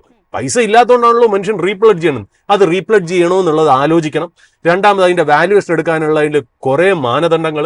3, ഈ ലോൺ എടുക്കുന്നത് കൺസംഷൻ ആണോ എന്ന് നിങ്ങൾ ശ്രദ്ധിക്കണം. അതായത് ഒരു ജനങ്ങൾക്ക് ദ്രോഹകരമായിട്ടുള്ള എല്ലാ കാര്യങ്ങളും RBI അതിനകത്ത് എഴുതി വെച്ചിട്ടുണ്ട്. പറയുന്നത് ഓണർഷിപ്പ് സർട്ടിഫിക്കറ്റ്. അതായത് ഇതൊക്കെ സാധാരണ നമ്മൾ കൊടുക്കുന്ന അസറ്റ് എന്താണെന്ന് ആലോചിക്കണം. RBI തന്നെ ഏതാണ്ട് 54 ടൺ മേടിച്ചിരിക്കുന്ന ഒരു കാലഘട്ടത്തിൽ ആ ഗോൾഡ് ഇപ്പൊ ഒരു അൺസർട്ടനിറ്റി വരുമ്പോൾ ഗോൾഡ് വാങ്ങിച്ചു കൂട്ടനാണ് RBIയുടെ ഒരു രീതി എന്ന് പറയുന്നത്. ഓക്കെ, ഈ കൊല്ലം സ്പെക്കുലേറ്റീവ് ആയിട്ട് ഗോൾഡിന്റെ പ്രൈസ് കയറി എന്നുള്ളത് നല്ലത്, നമുക്ക് അക്സെപ്റ്റ് ചെയ്യേണ്ട ഒരു കാര്യം തന്നെയാണ്. അതിന് RBI പറഞ്ഞിട്ടുണ്ട്, നിങ്ങൾ 100 രൂപയുടെ ഒരു ഗോൾഡ് കൊണ്ട് കൊടുക്കുമ്പോൾ ഗോൾഡ് ലോൺ കമ്പനീസ് 75 രൂപ വരെ ലോൺ അതിന് കൊടുക്കാൻ പറ്റുള്ളൂ. LTV, ലോൺ ടു വാല്യൂ, അതായത് 25% ഡിസ്കൗണ്ട്. അതായത് അത്രയും ഫോള് ഗോൾഡിൽ വരികയാണെങ്കിൽ പോലും നമ്മൾ കൊടുത്തിരിക്കുന്ന കൊളാട്രലിന് ഒരു പ്രോബ്ലം ഇല്ല എന്നുള്ളതാണ്. പക്ഷെ ആ ഒരു 75% LTV എന്നുള്ളത് ഞാൻ സമ്മതിക്കുന്നു. കാര്യം വെച്ചാൽ ഗോൾഡ് ഇത്തിരി സ്പെക്കുലേറ്റീവ് ആയിട്ട് കയറി അതൊക്കെ പ്രൊട്ടക്ട് ചെയ്യേണ്ട ഒരു മര്യാദയും കാര്യങ്ങളും ആവശ്യകതകളും ഒക്കെ RBI ഉണ്ടെന്നുള്ള. ബട്ട് ഈ കൺസംഷൻ ഉപയോഗിക്കുന്നതാണോ അല്ലാണ്ട് ഉപയോഗിക്കുന്നതാണോ വീട്ടിൽ വെറുതെ ഇരിക്കുന്നതാണോ അതിനൊരു വാല്യൂഷൻ സർട്ടിഫിക്കറ്റ് വെക്കണം, ഇതേപോലുള്ള ബ്യൂറോക്രാറ്റിക് ഇൻവോൾവ്മെന്റ് ആണ് ഈ നാടിന്റെ ഏറ്റവും വലിയ നാശം ഉണ്ടാക്കണമെന്നുള്ള. അത് ഞാൻ സ്റ്റോക്കിന്റെ കാര്യത്തിൽ മാത്രമല്ല പറഞ്ഞത്, അതോടുകൂടി സ്റ്റോക്ക് പെർഫോം ചെയ്യില്ല എന്നുള്ള വാസ്തവം. പക്ഷെ ഇതൊന്ന് ആലോചിച്ച് നോക്കൂ, സാധാരണക്കാരന്റെ കാര്യങ്ങളിൽ ഇതൊന്ന് സ്റ്റോപ്പ് ചെയ്യാൻ വേണ്ടിയിട്ട്. അതിൽ ശരിക്കും പറഞ്ഞാൽ ഞാൻ തമിഴ്നാട് ചീഫ് മിനിസ്റ്ററെ ഞാൻ ഭയങ്കരമായിട്ട് അപ്രീഷിയേറ്റ് ചെയ്തു. കാര്യം തമിഴ്നാട്ടിൽ ഇതിനഗെയിൻസ്റ്റ് വലിയൊരു കൊമോഷൻ ഉണ്ടായി എന്നുള്ള. അത് മാത്രമല്ല എല്ലായിടത്തും അത് ഉണ്ടാവണം എന്നാണ് സമീപിക്കുന്നത്. അതായത് RBI ഇതിനകത്ത് അൺഓർഗനൈസ്ഡ് കിടന്ന സാധനം ഓർഗനൈസ്ഡ് ആയിട്ട് വന്നു, ഇപ്പൊ വീണ്ടും ട്രാൻസ്പെറന്റ് ആയിട്ട് പോകുന്നു. എല്ലാവരും നന്നായിട്ട് ചെയ്യുന്നു. മുത്തൂറ്റ് ഫിനാൻസ് തന്നെ പറയുന്നത് ഞങ്ങൾ RBI റെഗുലേഷന് മുമ്പേ തന്നെ 75% എന്നുള്ള LTVയിലാണ് ഞങ്ങൾ പോകുന്നത്. എല്ലാവരും അത് നന്നായിട്ട് പാലിച്ചുകൊണ്ടിരിക്കാൻ നേരത്ത് ഇതിന്റെ ഇടയിൽ വന്ന് കാണിക്കേണ്ട യാതൊരു ആവശ്യവും RBIക്ക് ഉണ്ടായിരുന്നില്ല എന്നുള്ളതാണ്. ഫിനാൻസ് മിനിസ്റ്റർ ഇപ്പൊ ഇടപെട്ടത് തന്നെ ഈ പറഞ്ഞ പോലെ വളരെ ഇമ്പോർട്ടന്റ് ആയിട്ടുള്ള കാര്യം. 2 ലക്ഷത്തിന് താഴെ വരുന്ന ലോണുകൾക്ക് ഇതൊന്നും അപ്ലിക്കബിൾ ആക്കരുത്, സാധാരണക്കാരനെ മുൻഗണനയ്ക്ക് നിർത്തി വേണം നിങ്ങൾ കാര്യങ്ങൾ ചെയ്യാൻ എന്നുള്ളത് പറഞ്ഞിട്ടുണ്ട്. RBI തീർച്ചയായിട്ടും അത് വളരെ സീരിയസ് ആയിട്ട് എടുക്കും. അത് മാത്രമല്ല അതിന്റെ ഇംപ്ലിമെന്റേഷൻ ജാനുവരി 2026 വരെ എക്സ്റ്റെൻഡ് ചെയ്യണം എന്നൊക്കെയുള്ള രീതിയിലും പറഞ്ഞിട്ടുണ്ട്. അപ്പൊ RBI അത് മാത്രമല്ല ഞാൻ മനസ്സിലാക്കിയത് ഗോൾഡ് മെർച്ചന്റ്സ് അസോസിയേഷൻ എല്ലാം കൂടെ റെപ്രസെന്റേഷൻ ഇതിന് അഗെയിൻസ്റ്റ് കൊടുത്തിട്ടുണ്ടെന്നുള്ള. അപ്പൊ എല്ലാം കൊണ്ടും തന്നെ RBI മിക്കവാറും ഇത് പിൻവലിക്കേണ്ടതായിട്ട് വരും എന്നാണ് തോന്നുന്നത്. ബട്ട് ഏർലി ഡേയ്സ് നമുക്ക് കണ്ടു തന്നെ പറയാം. ബട്ട് ഈ മിനിസ്ട്രി ഓഫ് ഫിനാൻസിന്റെ ഈ മൂവ്മെന്റ്, ഫിനാൻസ് മിനിസ്ട്രിയുടെ ഈ ഒരു ഡിക്റ്റേറ്റ് എന്ന് പറയുന്നത് വളരെ നല്ലതായിട്ടുള്ള കാര്യം. ഏതായാലും RBIയുടെ ഈ ഒരു നടപടിക്ക്, ഈ ഒരു ന്യൂ റൂൾ ഇംപ്ലിമെന്റേഷന് കാര്യമായിട്ടുള്ള ഒരു സമയം വേണം. 2026 ജനുവരി മുതലെങ്കിലും നടപ്പിലാക്കിയാലേ കാര്യങ്ങൾ അത്തരത്തിലേക്ക് നീങ്ങുള്ളൂ. അതിനു മുൻപ് ഒരു സാവകാശം വേണം എന്നുള്ളത് തന്നെയാണ് ഫിനാൻസ് മിനിസ്ട്രി ആവശ്യപ്പെട്ടിരിക്കുന്നത്. ഏതായാലും ഇനി നമുക്ക് മറ്റ് പ്രധാനപ്പെട്ട ലൈവ് അപ്ഡേറ്റിലേക്കും മാർക്കറ്റിന്റെ ടെക്നിക്കൽ ഔട്ട്ലുക്കിലേക്കും കടക്കേണ്ടതുണ്ട്. അതിനായിട്ട് റിസർച്ച് ഡെസ്കിൽ നിന്ന് സഫ്വാനാണ് ജോയിൻ ചെയ്യുന്നത്. Good morning Safwan. Good morning Jasmine. നമുക്ക് ആദ്യം മാർക്കറ്റ് നിഫ്റ്റി 50യും അതോടൊപ്പം തന്നെ ബാങ്ക് നിഫ്റ്റിയും സംബന്ധിച്ച് തന്നെ തുടങ്ങാം. നിഫ്റ്റി 50യിലേക്ക് വരുന്ന സമയത്ത് ഇന്നൊരു ഫ്ലാറ്റ് നെഗറ്റീവ് നോട്ടിലുള്ള ഒരു ട്രേഡിംഗ് ആണ് തുടക്കഘട്ടം മുതൽ നമ്മൾ കണ്ടത്. ഇപ്പോൾ 24,800 എന്നുള്ള ഒരു ലെവലും കൈവിട്ടുകൊണ്ടാണ് ട്രേഡ് ചെയ്യുന്നത്. ബാങ്ക് നിഫ്റ്റിയിലേക്ക് വരുന്ന സമയത്തും നമുക്ക് ആ ഒരു നെഗറ്റീവ് നോട്ടിലുള്ള ട്രേഡിംഗ് അല്ലെങ്കിൽ ഒരു ഫ്ലാറ്റ് നോട്ടിലുള്ള ട്രേഡിംഗ് തന്നെ കാണാൻ സാധിക്കുന്നുണ്ട്. ടെക്നിക്കലി എന്തൊക്കെയാണ് ഇപ്പോൾ ട്രെൻഡ് ഇൻഡിക്കേറ്റ് ചെയ്യുന്നത്? യെസ് ജാസ്മിൻ, നിഫ്റ്റി ട്രേഡ് ചെയ്യുന്ന ഒരു കൺസോൾട്ടേഷൻ റേഞ്ചിലാണ്. നിഫ്റ്റിയിൽ നമുക്ക് ഇപ്പോൾ ഒരു കറക്ഷൻ മൂഡിലാന്ന് പറയാൻ പറ്റില്ല. 22 മെയ് ക്യാൻഡിൽ ലോ ബ്രേക്ക് ചെയ്യുകയാണെങ്കിലുള്ളൂ നിഫ്റ്റി ഒരു കറക്ഷനിൽ പോകാനുള്ള പോസിബിലിറ്റി ഉള്ളത്. നിഫ്റ്റിയിൽ സ്ട്രോങ് സപ്പോർട്ടായി 23,800 എന്ന ലെവൽ കൺസിഡർ ചെയ്യാവുന്നതാണ്. നിഫ്റ്റി കൺസോൾട്ടേഷൻ റേഞ്ച് ബ്രേക്ക് ചെയ്യുകയാണെങ്കിൽ ഷോർട്ട് ടൈം ടാർഗറ്റായി 25,800 എന്ന ലെവലും എക്സ്പെക്ട് ചെയ്യാം. ഈ മാർക്കറ്റ് ബ്രെഡ്ത്ത് ലാസ്റ്റ് 4 ഡേയ്സിൽ നോക്കുകയാണെങ്കിൽ 50 വീക്ക് ഹൈ ഭയങ്കര ഇംപ്രൂവ്മെന്റ് ആണ് കാണാൻ സാധിക്കുന്നത്. എങ്കിലും 28 മെയിലെ 50 വീക്ക് ഹൈ റേഷ്യോ 1.5 ആണെങ്കിൽ ലാസ്റ്റ് ഒരു നേരിയ തോതിലുള്ള കുറവ് നമുക്ക് കാണാൻ സാധിക്കുന്നുണ്ട്. എങ്കിലും ഒരു ഗുഡ് ഹെൽത്തിലാണ് 50 വീക്ക് ഹൈ റേഷ്യോ നമുക്ക് കാണാൻ സാധിക്കുന്നത്. കൂടാതെ മാർക്കറ്റിലെ IPO ബേസ് സ്റ്റോക്സിലൊക്കെ മൊമെന്റം ആണ് കാണാൻ സാധിക്കുന്നത്. ഫോർ എക്സാമ്പിൾ പറയുകയാണെങ്കിൽ ക്വാളിറ്റി പവറിൽ റീസെന്റ് ബേസ് ബ്രേക്കൗട്ട് നടന്ന് ഇതെല്ലാം മാർക്കറ്റിൽ ഒരു ഗുഡ് എൻവയോൺമെന്റിന്റെയാണ് ഇൻഡിക്കേറ്റ് ചെയ്യുന്നത്. ലാസ്റ്റ് 2 ഡേയ്സിൽ സ്ട്രോങ് മൂവേഴ്സ് 100+ ആണ്. ഇത് ഇൻഡിക്കേറ്റ് ഒരു ഗുഡ് നമ്പർ ആണ്. അതായത് MMI ഇൻഡിക്കേറ്റ് ചെയ്യുന്ന മാർക്കറ്റ് ഒരു ഹെൽത്തി സ്റ്റേറ്റിലാണ്. ഇനി ബാങ്ക് നിഫ്റ്റിയിലേക്ക് വരികയാണെങ്കിൽ ബാങ്കിങ് സ്റ്റോക്സിലെല്ലാം ലാസ്റ്റ് ഒരു സ്ട്രോങ് പോക്കറ്റ് പിവറ്റ് വോളിയം ആണ് കാണാൻ സാധിച്ചത്. ബാങ്ക് നിഫ്റ്റിയിൽ ഒരു ക്വാളിറ്റി ബേസ് ഫോർമേഷനും അതിനുശേഷമുള്ള ഒരു ട്രേഡിംഗ് ആണ് ലാസ്റ്റ് ഡേ നമുക്ക് കാണാൻ സാധിച്ചത്. സ്ട്രോങ് റെസിസ്റ്റൻസ് ആയി ലാസ്റ്റ് ഡേയുടെ ഹൈ നമുക്ക് കൺസിഡർ ചെയ്യാവുന്നതാണ്. അതിന് മുകളിൽ ഒരു സ്ട്രോങ് ക്ലോസിംഗ് ലഭിക്കുകയാണെങ്കിൽ ബാങ്ക് നിഫ്റ്റിയിൽ നമുക്ക് ഒരു മൊമെന്റം റാലി എക്സ്പെക്ട് ചെയ്യാം. ബാങ്ക് നിഫ്റ്റിന്റെ ക്യാൻഡിൽ പെക്കുലാരിറ്റി നോക്കുകയാണെങ്കിൽ മൊമെന്റം വിത്ത് സ്മോൾ ക്യാൻഡിൽസ് ആണ് കാണാൻ സാധിക്കുന്നത്. അതായത് ലാസ്റ്റ് 2 വീക്സിലായിട്ട് ബാങ്ക് നിഫ്റ്റി ഒരു പ്രൈസ് കോൺട്രാക്ഷൻ ആണ് കാണാൻ സാധിക്കുന്നത്.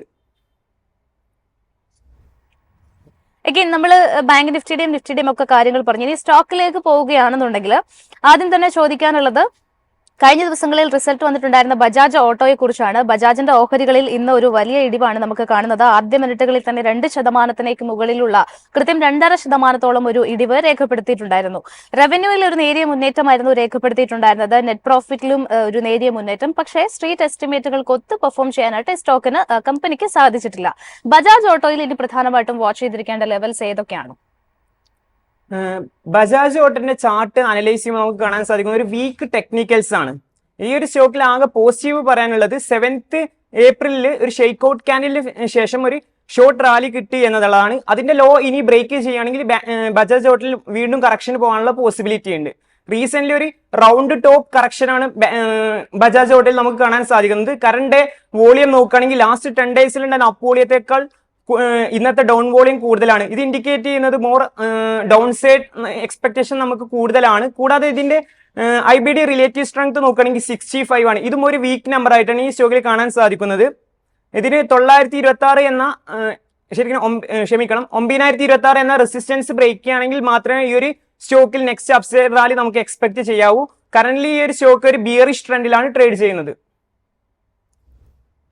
സഫാൻ, മറ്റൊരു സ്റ്റോക്ക് സുസ്ലോൺ ആണ്. സുസ്ലോണിനെ സംബന്ധിച്ചിടത്തോളം നല്ല റിസൾട്ടുകളായിരുന്നു. റവന്യൂ 73% നേട്ടം നൽകിയിട്ടുണ്ട്.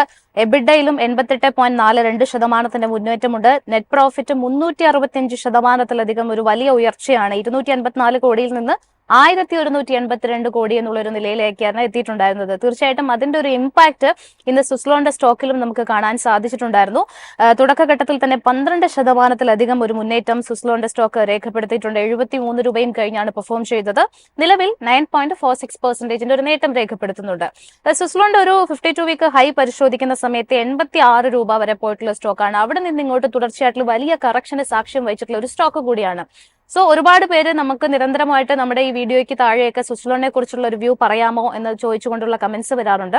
സുസ്ലോണിൽ ഇനി പ്രധാനമായിട്ടും വാച്ച് ചെയ്തിരിക്കേണ്ട ലെവൽസ് ഏതൊക്കെയാണ്? ട്രെൻഡ് ഇൻഡിക്കേറ്റ് ചെയ്യുന്നത് എങ്ങനെയാണ്?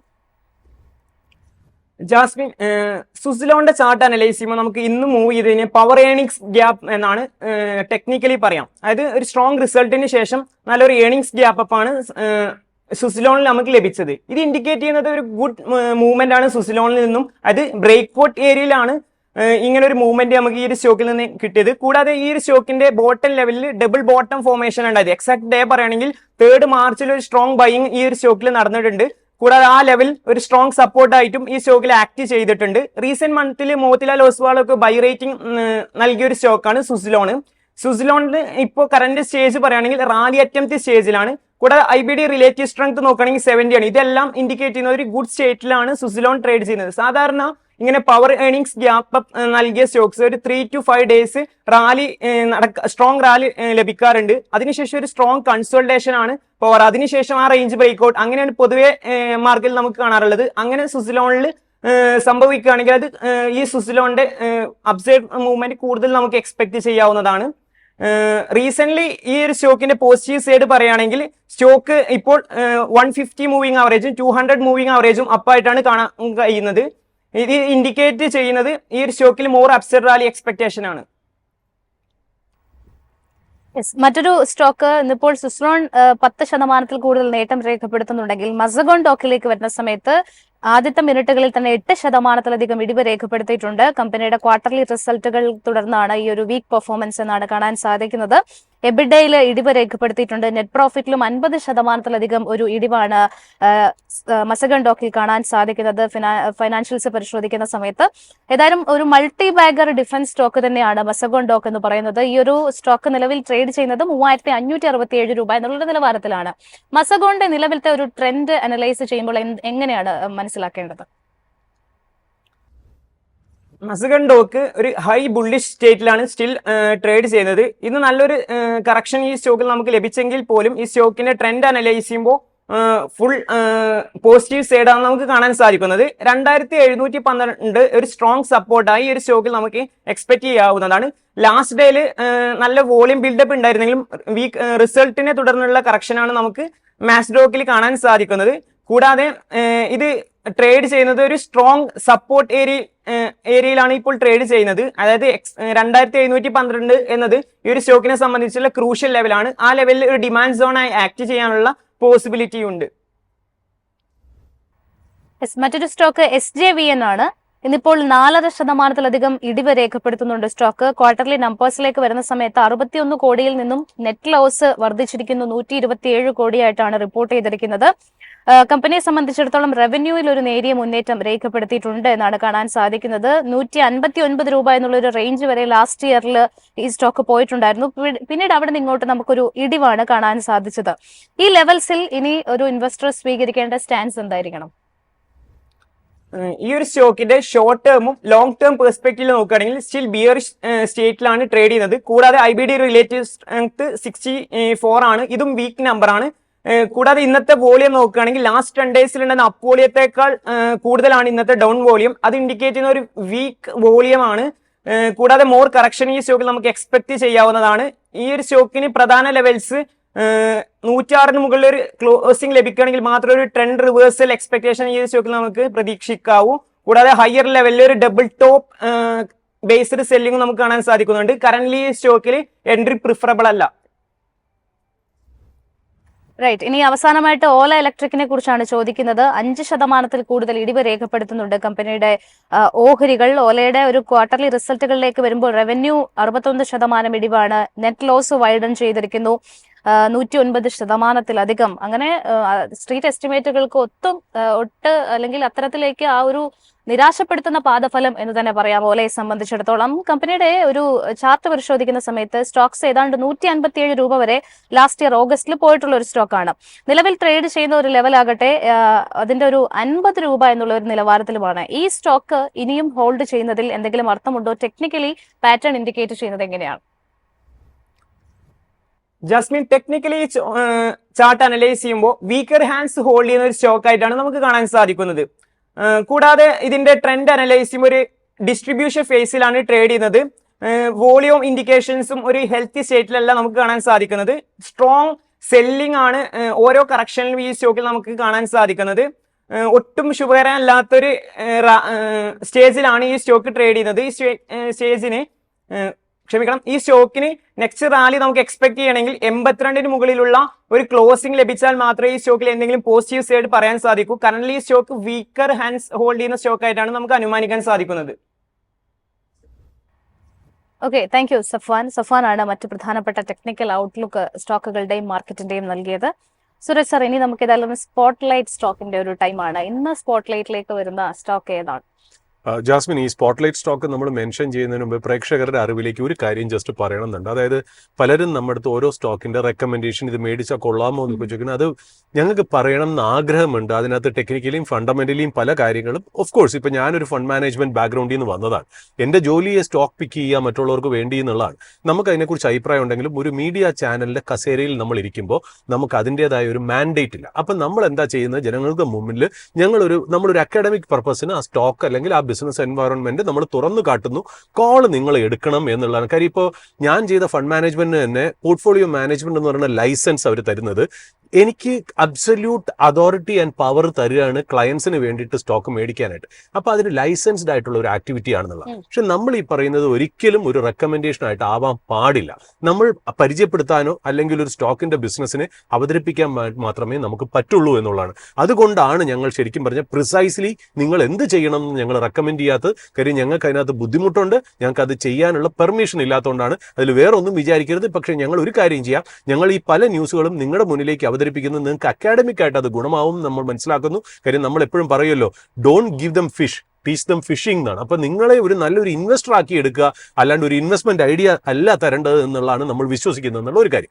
രണ്ടാമത് ഈ സ്പോട്ട്ലൈറ്റിനെ കുറിച്ച് പറയാൻ കാര്യം, ഈ സ്റ്റോക്ക് തന്നെ എടുക്കാൻ കാര്യം, നമ്മൾ പറയണം എന്ന് ആഗ്രഹിച്ചാണ് നമ്മുടെ പല പ്രേക്ഷകരും ഇതിനെക്കുറിച്ച് ചോദ്യവും ചോദിച്ചിട്ടുണ്ട്. അതായത് ഹെൽത്ത് കെയർ സെക്ടറിനെ കുറിച്ച്. കാര്യം ഇന്ത്യയിൽ വളരെ വലിയൊരു ഓപ്പർച്യൂണിറ്റി ഉള്ള ഒരു സെക്ടറാണ് ഹെൽത്ത് കെയർ സെക്ടർ. അതിന്റെ ഒരു ഗ്രോത്ത് തന്നെ പറയുകയാണെങ്കിൽ കഴിഞ്ഞ കൊല്ലം, അതായത് 2023, കഴിഞ്ഞ കൊല്ലം എന്ന് പറയാൻ പറ്റില്ല, 2023 $372 ബില്യൺ ആണ് ആ ഇൻഡസ്ട്രിയുടെ സൈസ് ഇന്ത്യയിൽ. 372 ബില്യൺ. നമ്മൾ ആസ് വി സ്പീക്ക് 2025 ആയപ്പോഴത്തേക്കും ആ 372 എന്ന് പറയുന്നത് $678 ബില്യൺ മാറി ആ ഇൻഡസ്ട്രിയുടെ സൈസ്. അതായത് 22% CAGR ആണ് ഈ ഇൻഡസ്ട്രിക്ക് സംഭവിച്ചുകൊണ്ടിരിക്കണെന്നുള്ള. അപ്പൊ നമ്മൾ ശ്രദ്ധിക്കുന്നില്ല. നമ്മൾ മെയിൻ ലൈനായിട്ട് ക്യാപിറ്റൽ ഗുഡ്സ്, ഓട്ടോമൊബൈല്, പോർട്ട് അല്ലെങ്കിൽ FMCG ഒക്കെ പറയുന്നതിനിടയിൽ ശരിക്കും പറഞ്ഞാൽ Indian health care sector offer ചെയ്യുന്ന ഓപ്പർച്യൂണിറ്റി അല്ലെങ്കിൽ അതിന്റെ ഗ്രോത്ത് പ്രോസ്പെക്ട്സ് വളരെ വലുതായിട്ടാണ് കാണപ്പെടുന്നത്. അതിന്റെ ബേസിക്കലി അതിന്റെ ഡ്രൈവിംഗ് ഫോഴ്സ് എന്താണെന്ന് വെച്ചാൽ, ഒന്നെന്ന് പറയുന്നത് ഇതിന്റെ ലാർജ് മാർക്കറ്റ് സൈസ് തന്നെ. കാര്യം മനുഷ്യനായിട്ട് ജനിച്ചു പോയാൽ ഒരു ഹോസ്പിറ്റലായിട്ട് അസോസിയേറ്റഡ് ആവണം എന്നുള്ളത് വളരെ നിർബന്ധമായതുകൊണ്ട് അതിന്റെ ഓപ്പർച്യൂണിറ്റി സൈസ് എന്ന് പറയുന്നത് നമ്മുടെ ഇന്ത്യൻ പോപ്പുലേഷൻ ഇക്വലന്റ് തന്നെയാണ്. 145 crore ജനങ്ങളുണ്ടെങ്കിൽ അത്രയും തന്നെ ഓപ്പർച്യൂണിറ്റി ആ സെക്ടർ ഉണ്ട് എന്നുള്ളതാണ് ഈ സെക്ടറിന്റെ ഒരു പ്രത്യേകത. അത് പ്ലസ് ആയിട്ട് മൈനസ് ആയിട്ട് നമുക്ക് കാണാം എന്നുള്ളതാണ്. ഈ സാധാരണ പിന്നെ രണ്ടാമത് ഈ പറഞ്ഞ പോലെ സിഗ്നിഫിക്കന്റ് ഇൻവെസ്റ്റ്മെന്റ്സ് ഹെൽത്ത് കെയർ ഇൻഡസ്ട്രിയിലെ ഇൻഫ്രാസ്ട്രക്ചറിൽ നടക്കുന്നുണ്ട്. സിഗ്നിഫിക്കൻസ്, അതായത് ഒരുപാട് ഹോസ്പിറ്റലുകൾ വരുന്നുണ്ട്. ഹോസ്പിറ്റൽസ് എക്സ്പെൻഡ് നമ്മളിപ്പം എറണാകുളത്ത് തന്നെ നോക്കുകയാണെങ്കിൽ ഓരോ ഹോസ്പിറ്റൽസിന് എന്തോരം ബ്രാഞ്ചസ്, അനക്സസ് അല്ലെങ്കിൽ പുതിയ രീതിയിലേക്ക് ആക്കുക, പുതിയ ബ്ലോക്ക് ഉണ്ടാക്കുക എന്നുള്ളൊക്കെ ഇൻഫ്രാസ്ട്രക്ചർ ഫെസിലിറ്റീസ് അതിനകത്തേക്ക് വരുന്നു എന്നുള്ളത് രണ്ടാമത്തെ കാര്യം. മൂന്നാമത്തെ കാര്യം എന്ന് പറഞ്ഞാൽ ഇൻഷുറൻസ് ഭയങ്കരമായിട്ട് പെനിട്രേറ്റ് ചെയ്തു. ഇപ്പം പഴയതുപോലെ ഒന്നുമല്ല. ഇൻഷുറൻസ് ഇപ്പം ഏതായാലും ഒരുമാതിരി പല ജനങ്ങളിൽ ഇപ്പം റൂറൽ അർബൻ, സെമി അർബൻ ഏരിയകളിലൊക്കെ നല്ല രീതിയിലുള്ള പെനിട്രേഷൻ നടന്നു. റൂറലിലേക്ക് പൊക്കോണ്ടിരിക്കുകയാണ്. റൂറലിന്റെ ഏറ്റവും വലിയൊരു ഗ്രോത്ത് വരുന്ന വെച്ചാൽ ഗവൺമെന്റ് ഒരുപാട് ഹെൽത്ത് കെയർ സ്പെൻഡിങ് നടത്തുന്നത്. ആ ഹെൽത്ത് കെയർ സ്പെൻഡിങ്ങിൽ തന്നെ ഗവൺമെന്റ് പല പാവപ്പെട്ടവർക്കും, ഒരു പോവർട്ടി ലൈനിന് താഴെയുള്ളവർക്ക് ഫ്രീ ഇൻഷുറൻസ് വരെ ജൻധൻ അക്കൗണ്ട് ഒക്കെ വഴി കൊടുക്കുന്ന പല സോഷ്യൽ സ്കീംസും സെൻട്രൽ ഗവൺമെന്റ്സും സ്റ്റേറ്റ് ഗവൺമെന്റ്സും മാറി മാറി ചെയ്യുന്നുണ്ട് എന്നുള്ളതാണ്. അത് മാത്രമല്ല അടുത്ത കാലത്ത് പ്രൈം മിനിസ്റ്റർ തന്നെ 70 വയസ്സിന് മുകളിലുള്ളവർക്ക് ആഭാ കാർഡ് ഇഷ്യൂ ചെയ്തിട്ട് ഇൻഷുറൻസ്, ഫ്രീ ഇൻഷുറൻസ് കൊടുക്കുന്നതും. പിന്നെ ഒരുപാട് ഹോസ്പിറ്റൽസ് ഗവൺമെന്റ് സ്കീമിലേക്ക് ഉൾപ്പെടുകയും കൂടെ ചെയ്തപ്പോൾ ഈ സെക്ടറിന് ഭയങ്കരമായിട്ടുള്ള ഒരു ഓപ്പർച്യൂണിറ്റി വന്നു എന്നുള്ളതാണ്. പിന്നെയുള്ളത് സെക്ടറിന്റെ ഈ പറഞ്ഞ പോലെ നമുക്ക് ഈ ഇന്ത്യയിൽ നല്ല രീതിയിലുള്ള മെഡിക്കൽ ഫെസിലിറ്റീസ് ഉള്ളതുകൊണ്ട് തന്നെ, ഇൻഫ്രാസ്ട്രക്ചറും ഡോക്ടേഴ്സും ടെക്നിക്കൽ എക്സ്പെർട്ടീസും ഉള്ളതുകൊണ്ട് തന്നെ ഒരുപാട് മെഡിക്കൽ ടൂറിസം നടക്കുന്നുണ്ട്. അതായത് പുറത്തുനിന്നൊക്കെ, അതായത് വേറെ പല രാജ്യങ്ങളിലും അവരുടെ മെഡിക്കൽ ട്രീറ്റ്മെന്റ് വില കൂടുമ്പോൾ, ഇപ്പൊ മോൾഡീവ്സ് ഒക്കെ തന്നെ ഒരു എക്സാമ്പിൾ ആണ്. മോൾഡീവ്സ് ഇപ്പൊ നമ്മൾ തിരുവനന്തപുരം ഭാഗത്തൊക്കെ ചെന്ന് കഴിഞ്ഞാൽ ഒരുപാട് മോൾഡീവിയൻസിനെ നമുക്ക് റോഡിൽ കാണാം. അവർ കൂടുതലും അവിടെയുള്ള ഹോസ്പിറ്റൽസ് ആയ GG ഹോസ്പിറ്റൽ, കോസ്മോപൊളിറ്റൻ ഹോസ്പിറ്റൽ എന്നൊക്കെ പറഞ്ഞ് റീജിയണലായിട്ട് തിരുവനന്തപുരത്ത് കുറേ ഹോസ്പിറ്റൽ, അവിടെയൊക്കെ ട്രീറ്റ്മെന്റ് വരുന്നത്. കാര്യം അവരുടെ നാട്ടിൽ വേണ്ട രീതിയിലുള്ള ഹോസ്പിറ്റൽസ് ഇല്ല, അല്ലെങ്കിൽ ഫെസിലിറ്റീസ് ഇല്ല, ഉണ്ടെങ്കിൽ തന്നെ ബെഡുകൾ ഇല്ല എന്നുള്ളതൊക്കെ. അപ്പൊ അവർ ഇവിടെ വന്ന് ട്രീറ്റ്മെന്റ് നടത്തുന്നു. അത് മാത്രമല്ല കേട്ടോ, ഒരുപാട് അറബ് നേഷൻസ് നിന്നും ഗൾഫ് കൺട്രീസിൽ നിന്നും മാത്രം നമ്മുടെ ആസ്റ്റർ മെഡിസിറ്റിയിലൊക്കെ വന്ന്, അമൃതയിലും ഒക്കെ വന്ന് സർജറിയൊക്കെ ചെയ്യുന്ന പല ഇൻസിഡൻസും ഉണ്ട്.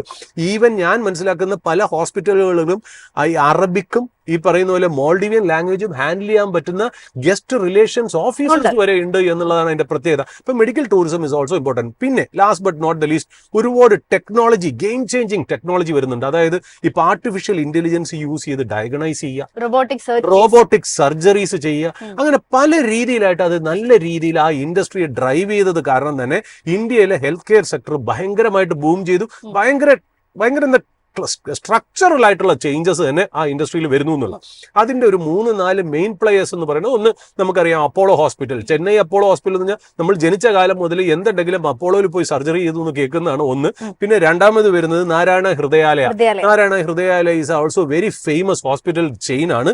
3 മാക്സ് ഹോസ്പിറ്റൽ, 4 ഫോർട്ടിസ്, ഒരുപാട്. ഞാനൊരു 4 പറഞ്ഞു എന്നേ ഉള്ളൂ. ഇപ്പൊ എന്ന് വെച്ചാൽ നമ്മളിപ്പോ ഈ പറയില്ലേ, ലോകമെമ്പാടും നമ്മൾ പോകുമ്പോൾ ഈ മെക്ഡൊണാൾഡ്സ്, KFCയുടെ ഒക്കെ പ്രത്യേകത എന്താ? നമ്മൾ ഏതെങ്കിലും രാജ്യത്ത് പോകുമ്പോൾ അവിടുത്തെ ലോക്കൽ ക്യൂസീൻ നമുക്ക് ഇഷ്ടപ്പെട്ടില്ല എന്ന് വരിക. ചിലപ്പോൾ നമുക്ക് ഒരു രാജ്യത്ത്, പ്രത്യേകിച്ച് ഓറിയന്റൽ കൺട്രീസിലൊക്കെ പോകുമ്പോൾ, അല്ലെങ്കിൽ ചൈനയിലൊക്കെ പോകുമ്പോൾ നമുക്ക് അവിടുത്തെ ക്യൂസീൻസ് ആദ്യത്തെ 1-2 ദിവസമൊക്കെ നമ്മൾ മാനേജ് ചെയ്യും. നമ്മളൊരു 10 ദിവസമൊക്കെ സ്റ്റേ ചെയ്യാൻ നേരത്ത് ആ ഫുഡ് നമുക്ക് പിടിക്കില്ല, കുറച്ച് എരിവും പുളിയൊക്കെ കഴിക്കണം, എന്നാൽ നമ്മുടെ നാട്ടിലുള്ള ഭക്ഷണം അവിടെ കിട്ടത്തൂല. അപ്പം നമുക്ക് കോംപ്രമൈസ് ആയിട്ട് കാണുന്നതാണ് ഈ പറഞ്ഞ പോലെ KFC, മെക്ഡൊണാൾഡ്സും സബ്വേ ഒക്കെ, ഡൊമിനോസ് പിസ്സ ഒക്കെ. അതായത് പിസ്സ ഹട്ടൊക്കെ വരുമ്പോൾ നമ്മൾ പറഞ്ഞാൽ ലോകത്തെല്ലായിടത്തും ഏതാണ്ട് ഒരേപോലെ ടേസ്റ്റ് ആയിരിക്കും അത്. അപ്പൊ അതുകൊണ്ട് യൂണിഫോം ടേസ്റ്റ് ഓഫർ ചെയ്യുന്ന ഒരു കമ്പനീസ് ആണ് ഇത്. അതേപോലെ തന്നെ ഇപ്പൊ ഹോസ്പിറ്റൽസും അങ്ങനെ മാറി. ഇപ്പൊ നമ്മളിപ്പോ ഇവിടുന്ന് ബാംഗ്ലൂർ, ചെന്നൈയിലൊക്കെ പോകുന്നവർ ഈ ബ്രാൻഡ് നെയിം നോക്കാറ്, നമ്മൾക്ക് അവിടെ ചെല്ലുമ്പോൾ ഏത് ഹോസ്പിറ്റലാണ് നല്ല ഡോക്ടർ, ഇപ്പൊ നമ്മുടെ ലൊക്കാലിറ്റിയിലുള്ള നല്ല ഡോക്ടർ ഏത് ഹോസ്പിറ്റലാണെന്ന് നമുക്കറിയാം അല്ലെ. പക്ഷെ നമ്മളൊരു വേറൊരു സ്ഥലത്തേക്ക് പോകുമ്പോൾ, ഇന്ത്യയിലെ മറ്റുള്ള സ്ഥലത്തേക്ക് പോകുമ്പോൾ, നമ്മളൊരു ഷോർട്ട് ട്രിപ്പോ പെർമനന്റ് ആയിട്ട് പോകുമ്പോൾ നമുക്ക് അവിടെ ഏത് ഡോക്ടറാണ്, ഏത് ഹോസ്പിറ്റലാണ് നല്ല ഡോക്ടർ ഉള്ളതെന്ന് അറിയില്ല. അപ്പൊ നമ്മൾ ബ്രാൻഡ് നെയിം നോക്കും എന്നുള്ളതാണ്. അവിടെയാണ് ഈ ഹോസ്പിറ്റൽ ഇൻഡസ്ട്രിയിലെ ഒരു ചേഞ്ചസ് വന്ന് കണ്ടു തുടങ്ങുന്നത്. അവിടെ നമ്മൾ ഇന്ന് കോൺസെൻട്രേറ്റ് ചെയ്യുന്നത് ബേസിക്കലി മാക്സ് ഹെൽത്ത് കെയർ എന്ന് പറയുന്നത്. എന്തുകൊണ്ട് അപ്പോളോ ഫോർട്ടിസ് അല്ലെങ്കിൽ മറ്റുള്ള നാരായണ ഹൃദയാലയ കോൺസെൻട്രേറ്റ് ചെയ്ത് അതൊന്നും മോശമായോണ്ടല്ല. ഈ മാക്സ് ഹോസ്പിറ്റലിന്റെ പ്രത്യേകത എന്ന് വെച്ചാൽ ഈ സാധാരണ ഈ ഇൻഡസ്ട്രി ഇത്രയും ഗ്രോ ചെയ്യുന്നുണ്ടെങ്കിലും ഭയങ്കര ചലഞ്ചിങ് ആണ് ഈ ഇൻഡസ്ട്രി മാനേജ് ചെയ്യാൻ. ഇതിന്റെ ഇൻഡസ്ട്രി ഡൈനാമിക്സ് എന്ന് പറഞ്ഞാൽ നമ്മൾ ഒരുപാട് പ്രോഫിറ്റ് ഉണ്ടാക്കുന്നു എന്ന് ജനങ്ങൾ അറിയുന്നത് ബാഡാണ്. അതായത് നമ്മളിപ്പോൾ ഒരു ഹോസ്പിറ്റൽ നടത്തിക്കൊണ്ടിരിക്കുകയാണ്, ഇത്രയാണ് നമ്മുടെ പ്രോഫിറ്റ് ഗ്രോത്ത് എന്നൊക്കെ പറയുന്നത് ശരിക്കും പറഞ്ഞാൽ പുറത്ത് ആലോചിക്കുമ്പോൾ ആൾക്കാർ എന്താ പറയണത്, അവർ കൊള്ള ലാഭം ഉണ്ടാക്കുകയാണ്, നമ്മുടെ ശരീരത്തിൽ ആവശ്യമില്ലാത്ത ട്രീറ്റ്മെന്റും ഡയഗ്നോസിസും അല്ലെങ്കിൽ മെഡിക്കേഷനും ഒക്കെ പ്രിസ്ക്രൈബ് ചെയ്തിട്ടാണെന്നുള്ളത്. അപ്പോൾ അതുകൊണ്ട് വളരെ ചലഞ്ചിങ് ആയിട്ടുള്ള, വളരെ സെൻസിറ്റീവ് ആയിട്ടുള്ള ഒരു ഇൻഡസ്ട്രി. ഈ ഇൻഡസ്ട്രിയിലാണ് പ്രൈവറ്റ് ഇക്വിറ്റിയുടെ ഒരു രാജാവായ അഭയ് സോയ് എന്ന് പറഞ്ഞ ഒരു പ്രൊമോട്ടർ വരണേ. ഈ പ്രൈവറ്റ് ഇക്വിറ്റി എന്ന് പറഞ്ഞാൽ അദ്ദേഹം ആർതർ ആൻഡർസണിലും ഏൺസ്റ്റ് ആൻഡ് യങ്ങിലും ഒക്കെ വർക്ക് ചെയ്യുന്നുണ്ട്. പ്രത്യേകിച്ച് ഈ ഫിനാൻഷ്യൽ റീസ്ട്രക്ചറിങ്ങിന്റെ ഒരു കാലനാണ് ഈ അഭയ് സോയ് എന്ന് പറയുന്ന ഒരു പ്രൊമോട്ടർ. അദ്ദേഹമാണ് മാക്സ് ഹെൽത്ത് കെയറിന്റെ ചെയർമാൻ ആൻഡ് മാനേജിംഗ് ഡയറക്ടർ. അപ്പൊ അദ്ദേഹത്തിന്റെ ആ ഫിനാൻഷ്യൽ റീസ്ട്രക്ചറിങ് എക്സ്പെർട്ടീസ്, ഞാനിത് പ്രൊമോട്ടറിന്റെ ക്വാളിറ്റി എക്സ്പ്ലെയിൻ ചെയ്യാൻ വേണ്ടിയിട്ടാണ് മാക്സ് ഹെൽത്ത് കെയർ ഒരു എക്സാമ്പിൾ ആയിട്ട് എടുത്തതെന്നുള്ളത്. അദ്ദേഹം ഇവിടെ വന്നിട്ട് ശരിക്കും പറഞ്ഞാൽ അദ്ദേഹത്തിന്റെ ഈ പ്രൈവറ്റ് ഇക്വിറ്റി എക്സ്പീരിയൻസിൽ നിന്ന് മാറി 2010 അദ്ദേഹം അബൈസോയ് റേഡിയൻ ഹെൽത്ത് കെയർ എന്ന് പറഞ്ഞൊരു കമ്പനി ഉണ്ടാക്കി. റേഡിയൻ ഹെൽത്ത് കെയർ എന്ന് പറഞ്ഞാൽ ഈ ഒരു medical services company, especially into hospitals. അതിൽ നമ്മൾ കേട്ടറിയാം നാനാവതി ഹോസ്പിറ്റൽ മുംബൈയും BLK ഹോസ്പിറ്റലും ഡൽഹിയും കൂടെ ആദ്യം മേടിച്ചിട്ടാണ് ഈ റേഡിയന്റ് ഹെൽത്ത് കെയർ അബൈസോയ് 2010 തുടങ്ങുന്നത്. 2019 ആയപ്പോൾ KKR എന്ന് പറഞ്ഞൊരു പ്രൈവറ്റ് ഇക്വിറ്റി ഫേം കടി ഇദ്ദേഹത്തിന് പ്രൈവറ്റ് ഇക്വിറ്റീസ് ആയിട്ട് ഇദ്ദേഹത്തിന് നല്ല ബന്ധമായതുകൊണ്ട് ഇയാൾ ഇന്ത്യൻ ഹോസ്പിറ്റൽ സെക്ടറിന്റെ ഭയങ്കര ഒരു ഓപ്പർച്യൂണിറ്റി കണ്ട് മാക്സ് ഹെൽത്ത് കെയർ മേടിക്കാൻ വേണ്ടിയിട്ട് KKRന്റെ കൂടെ പാർട്ട്ണർ ചെയ്ത് കൊളാബറേറ്റ് ചെയ്ത് അദ്ദേഹവും KKRും കൂടെ ചേർന്ന് ഏതാണ്ട് 49.7% മാക്സ് ഹെൽത്ത് കെയറിൽ 2019 മേടിച്ചാണ് അദ്ദേഹത്തിന്റെ മാക്സ് ഹെൽത്ത് കെയറിലെ തുടക്കം എന്ന് പറയുന്നത്. അദ്ദേഹം ഏതാണ്ട് ഈ പറയുന്ന പോലെ അത് കഴിഞ്ഞിട്ട് 2020 ഈ പറഞ്ഞ പോലെ അവരൊരു IPO കൊണ്ടുവന്നു. IPO ശരിക്കും പറഞ്ഞാൽ 140 രൂപയ്ക്കായിരുന്നു. ഇപ്പൊ 1135 രൂപയാണ്. അതായത് 710% ഗ്രോത്ത് ആണ് ആ കമ്പനിക്ക് ഉണ്ടായത്. നിങ്ങൾ അതിനകത്ത് 1 ലക്ഷം രൂപ IPOന് ഇൻവെസ്റ്റ് ചെയ്തിട്ടുണ്ടെങ്കിൽ 714 ഷെയർ ഉണ്ടായിരുന്നതിന് ഇപ്പൊ അതിന്റെ വില 8,10,000 ആയിരിക്കും എന്നുള്ളതാണ്. അപ്പൊ അദ്ദേഹത്തിന് ഏതാണ്ട് ഈ പറഞ്ഞ പോലെ ഇതിന്റെ ഗ്രോത്ത് എന്ന് പറഞ്ഞാൽ അക്വിസിഷനിൽ കൂടി ഇതേപോലെ ഗ്രീൻഫീൽഡ് പകരം ബ്രൗൺ ഫീൽഡ് പ്രോജക്ട്സുമായിട്ടാണ് ഇത് മുന്നോട്ട് കൊണ്ടുപോകുന്നത് എന്നുള്ളതാണ്. അപ്പൊ ഇത് മാനേജ്ഡ് ഹോസ്പിറ്റൽ, അതായത് ഹോസ്പിറ്റൽ അവർ കാശ് കൊടുത്ത് ഇറക്കാതെ PVR ഒക്കെ മാനേജ് ചെയ്യുന്ന പോലെ ആരെങ്കിലും ഹോസ്പിറ്റൽ ഉണ്ടാക്കുകയാണെങ്കിൽ ഇവർ മാനേജ് ചെയ്ത് കൊടുക്കും. അത് മാത്രമല്ല ഡിജിറ്റൽ ഇനിഷ്യേറ്റീവ്സ്, അതായത് റോബോട്ടിക്സും മറ്റുള്ള കാര്യങ്ങളും കൊണ്ടുവന്ന് അവർ എക്സ്പാൻഡ് ചെയ്ത് മുന്നോട്ട് പോവുകയാണ്. ഏതാണ്ട് 5000 ബെഡ്സും 22 ഹെൽത്ത് കെയർ ഫെസിലിറ്റിയുമാണ് ഇപ്പോൾ ഉള്ളത്. അതിനെ ഇൻക്രീസ് ചെയ്യാൻ വേണ്ടിയിട്ട് ഒരു 6000 കോടി അവർ ഇൻവെസ്റ്റ് ചെയ്യുന്നുണ്ട്. 30 ഹോസ്പിറ്റലാക്കി മാറ്റാനുള്ള കാര്യങ്ങളുണ്ട്. നല്ല ഫ്രീ ക്യാഷ് ഫ്ലോയും നല്ല ഓപ്പറേറ്റിംഗ് ക്യാഷ് ഫ്ലോ ഉള്ള കമ്പനിയാണ്. എന്നാൽ ഡെപ്റ്റ് ഉണ്ട് 1800 കോടി. ബട്ട് ഇത് വളരെ ക്ലാസ് ആയിട്ടുള്ള ഒരു കമ്പനിയാണ്. ഗ്ലോബൽ ഓപ്പർച്യൂണിറ്റി ഉണ്ട്. 100 PK മുകളിലാണ് ട്രെയിലിംഗിൽ ട്രേഡ് ചെയ്യുന്നത്. കോസ്റ്റ്ലി ആണ്, ബട്ട് ഈവൻ തന്നെ അത് കറക്റ്റ് ചെയ്യുന്നു ഇല്ല എന്നുള്ളതാണ്. അപ്പൊ this is a stock to watch in this hospital sector. That is Max healthcare എന്ന് പറഞ്ഞു വെക്കുന്നത്. ഏതായാലും ഇന്നത്തെ ഒരു ഓപ്പണിംഗ് അവറിന്റെ സെഷൻ ഇവിടെ വൈൻഡപ്പ് ചെയ്യുകയാണ്. കൂടുതൽ അപ്ഡേറ്റ്സും അനാലിസിസും ഒക്കെ ആയിട്ട് അടുത്ത ദിവസങ്ങളിൽ വീണ്ടും കാണാം. Stay tuned.